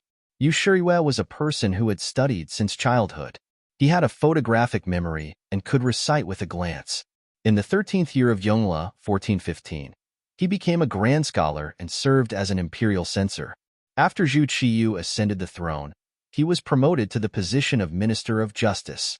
He could be considered to be extraordinarily capable. Moreover, when he was young, he was also upright and honest. However, now that he was old, his temperament had changed a lot. In order to achieve his goal, he had also done some things that inverted right and wrong. His personality was hypocritical and polite, and he was no longer as hard-hearted and impartial as when he was young. This time, the matter involved his own grandson. Although he had more than one grandson, how could he casually abandon his own family? As such, he left the palace and headed straight for the Ministry of Justice. The power of a Minister of Justice was not something that others could imagine. Yu Xiong's case involved criminal matters. Naturally, it was not a problem to take him away from the embroidered uniform guard and transfer him to the Ministry of Justice. The embroidered uniform guards were having a headache. Yu Xiong had already been caught. He had been dragged out of his bed early in the morning. Now that he had been caught, how to deal with him and how to interrogate him had become a headache. On one hand, it was the loyal duke, who was the victim. On the other hand, it was the old Minister of Justice. It seemed that no matter what they did, it would be easy to offend them. It was at this moment that a document from the Ministry of Justice arrived, requesting that the suspect, Yu Xiong, be sent to the Ministry of Justice for interrogation. Since someone wanted a hot potato, how could the embroidered uniform guard be polite? They immediately sent Yu Xiong out and had some peace and quiet. The Ministry of Justice took over and the news was quickly sent to Yang Chendong. At this moment, the sixth young master was teaching students in the Yang Family Academy and imparting his new knowledge. Today, Yang Chendong was talking about the effects of gravity. He was teaching everyone that everything could be explained scientifically. Just as the lecture was in full swing and everyone was listening with great interest, Tiger's mane came and whispered something in Yang Chendong's ear. Got it. Yang Chendong nodded, and a faint smile appeared on his face. Then, he turned to the 101 students and said, Today's lesson will end here. Everyone, go back and review. If there's anything you don't understand, you can ask me tomorrow. Let's study by ourselves. Under the respectful gazes of all the students, Yang Chendong left the academy. Outside the door, the head of the security bureau, Yang San, was already waiting. What happened? Yang Chendong took a wet towel and wiped his hands as he asked Yang San. Young master, Yu Xiong was arrested early in the morning. Yu Shiyue went to the palace, but the emperor did not see him. However, after returning to the Ministry of Justice, He ordered people to take his grandson from the embroidered uniform guard to the Ministry of Justice and protect him. Because the people protecting him are all his trusted subordinates, they don't know what happened.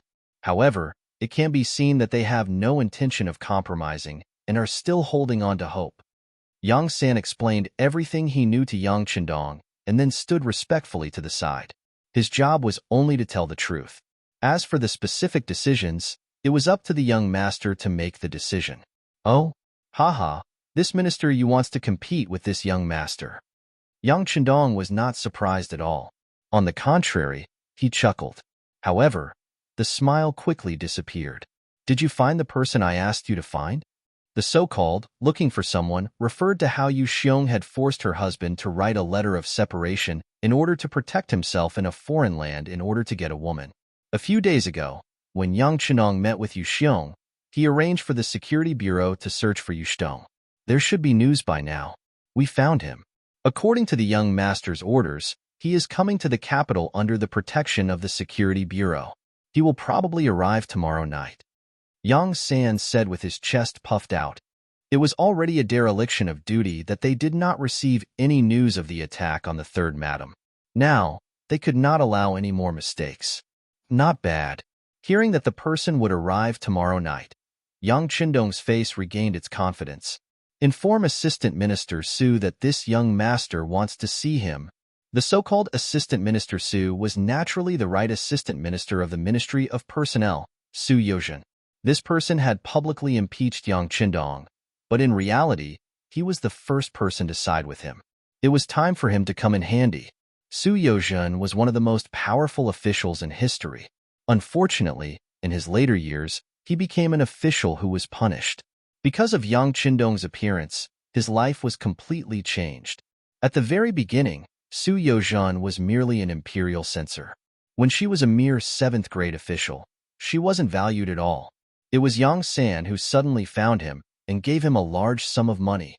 While improving his life, Yang San also asked him to do some things within his power. After that, his career was smooth sailing. He rose all the way up to the position of a 6th-rank official, then a 4th-rank official of the Taichung Temple, and now a 3rd-rank official of the Ministry of Personnel. It could be said that he was rising up the ranks at an astonishing speed. And all of this was inseparable from Yang Chendong's support and operations. Gradually, Su Yozhen gave birth to an idea. That was, relying on this Duke of Loyalty seemed to be a good thing. At the very least, she could do a few things for him. Not only did she receive an official position, she also received money, and she even had a reputation. Where else could she find such a perfect thing? This was how people were. After receiving benefits, their attitude and understanding of a person would undergo a qualitative change. Was this not the case? When Yang San informed Su Yozhen through the spies of the Security Bureau that the Duke of Loyalty had invited her, he quickly disguised himself and left the capital, arriving at the Yang family manor. Su Yozhen's appearance was extremely secretive. On the way, there were people from the Bureau of Security following him to ensure that he was not followed. Not long after, a carriage stopped in the backyard of the Yang manor. Su Yozhen, dressed in a black robe and a bamboo hat, stepped out of the carriage. You're tuning in to the Warrior Lore YouTube channel. Don't forget to subscribe and join us on this journey to catch the most captivating stories.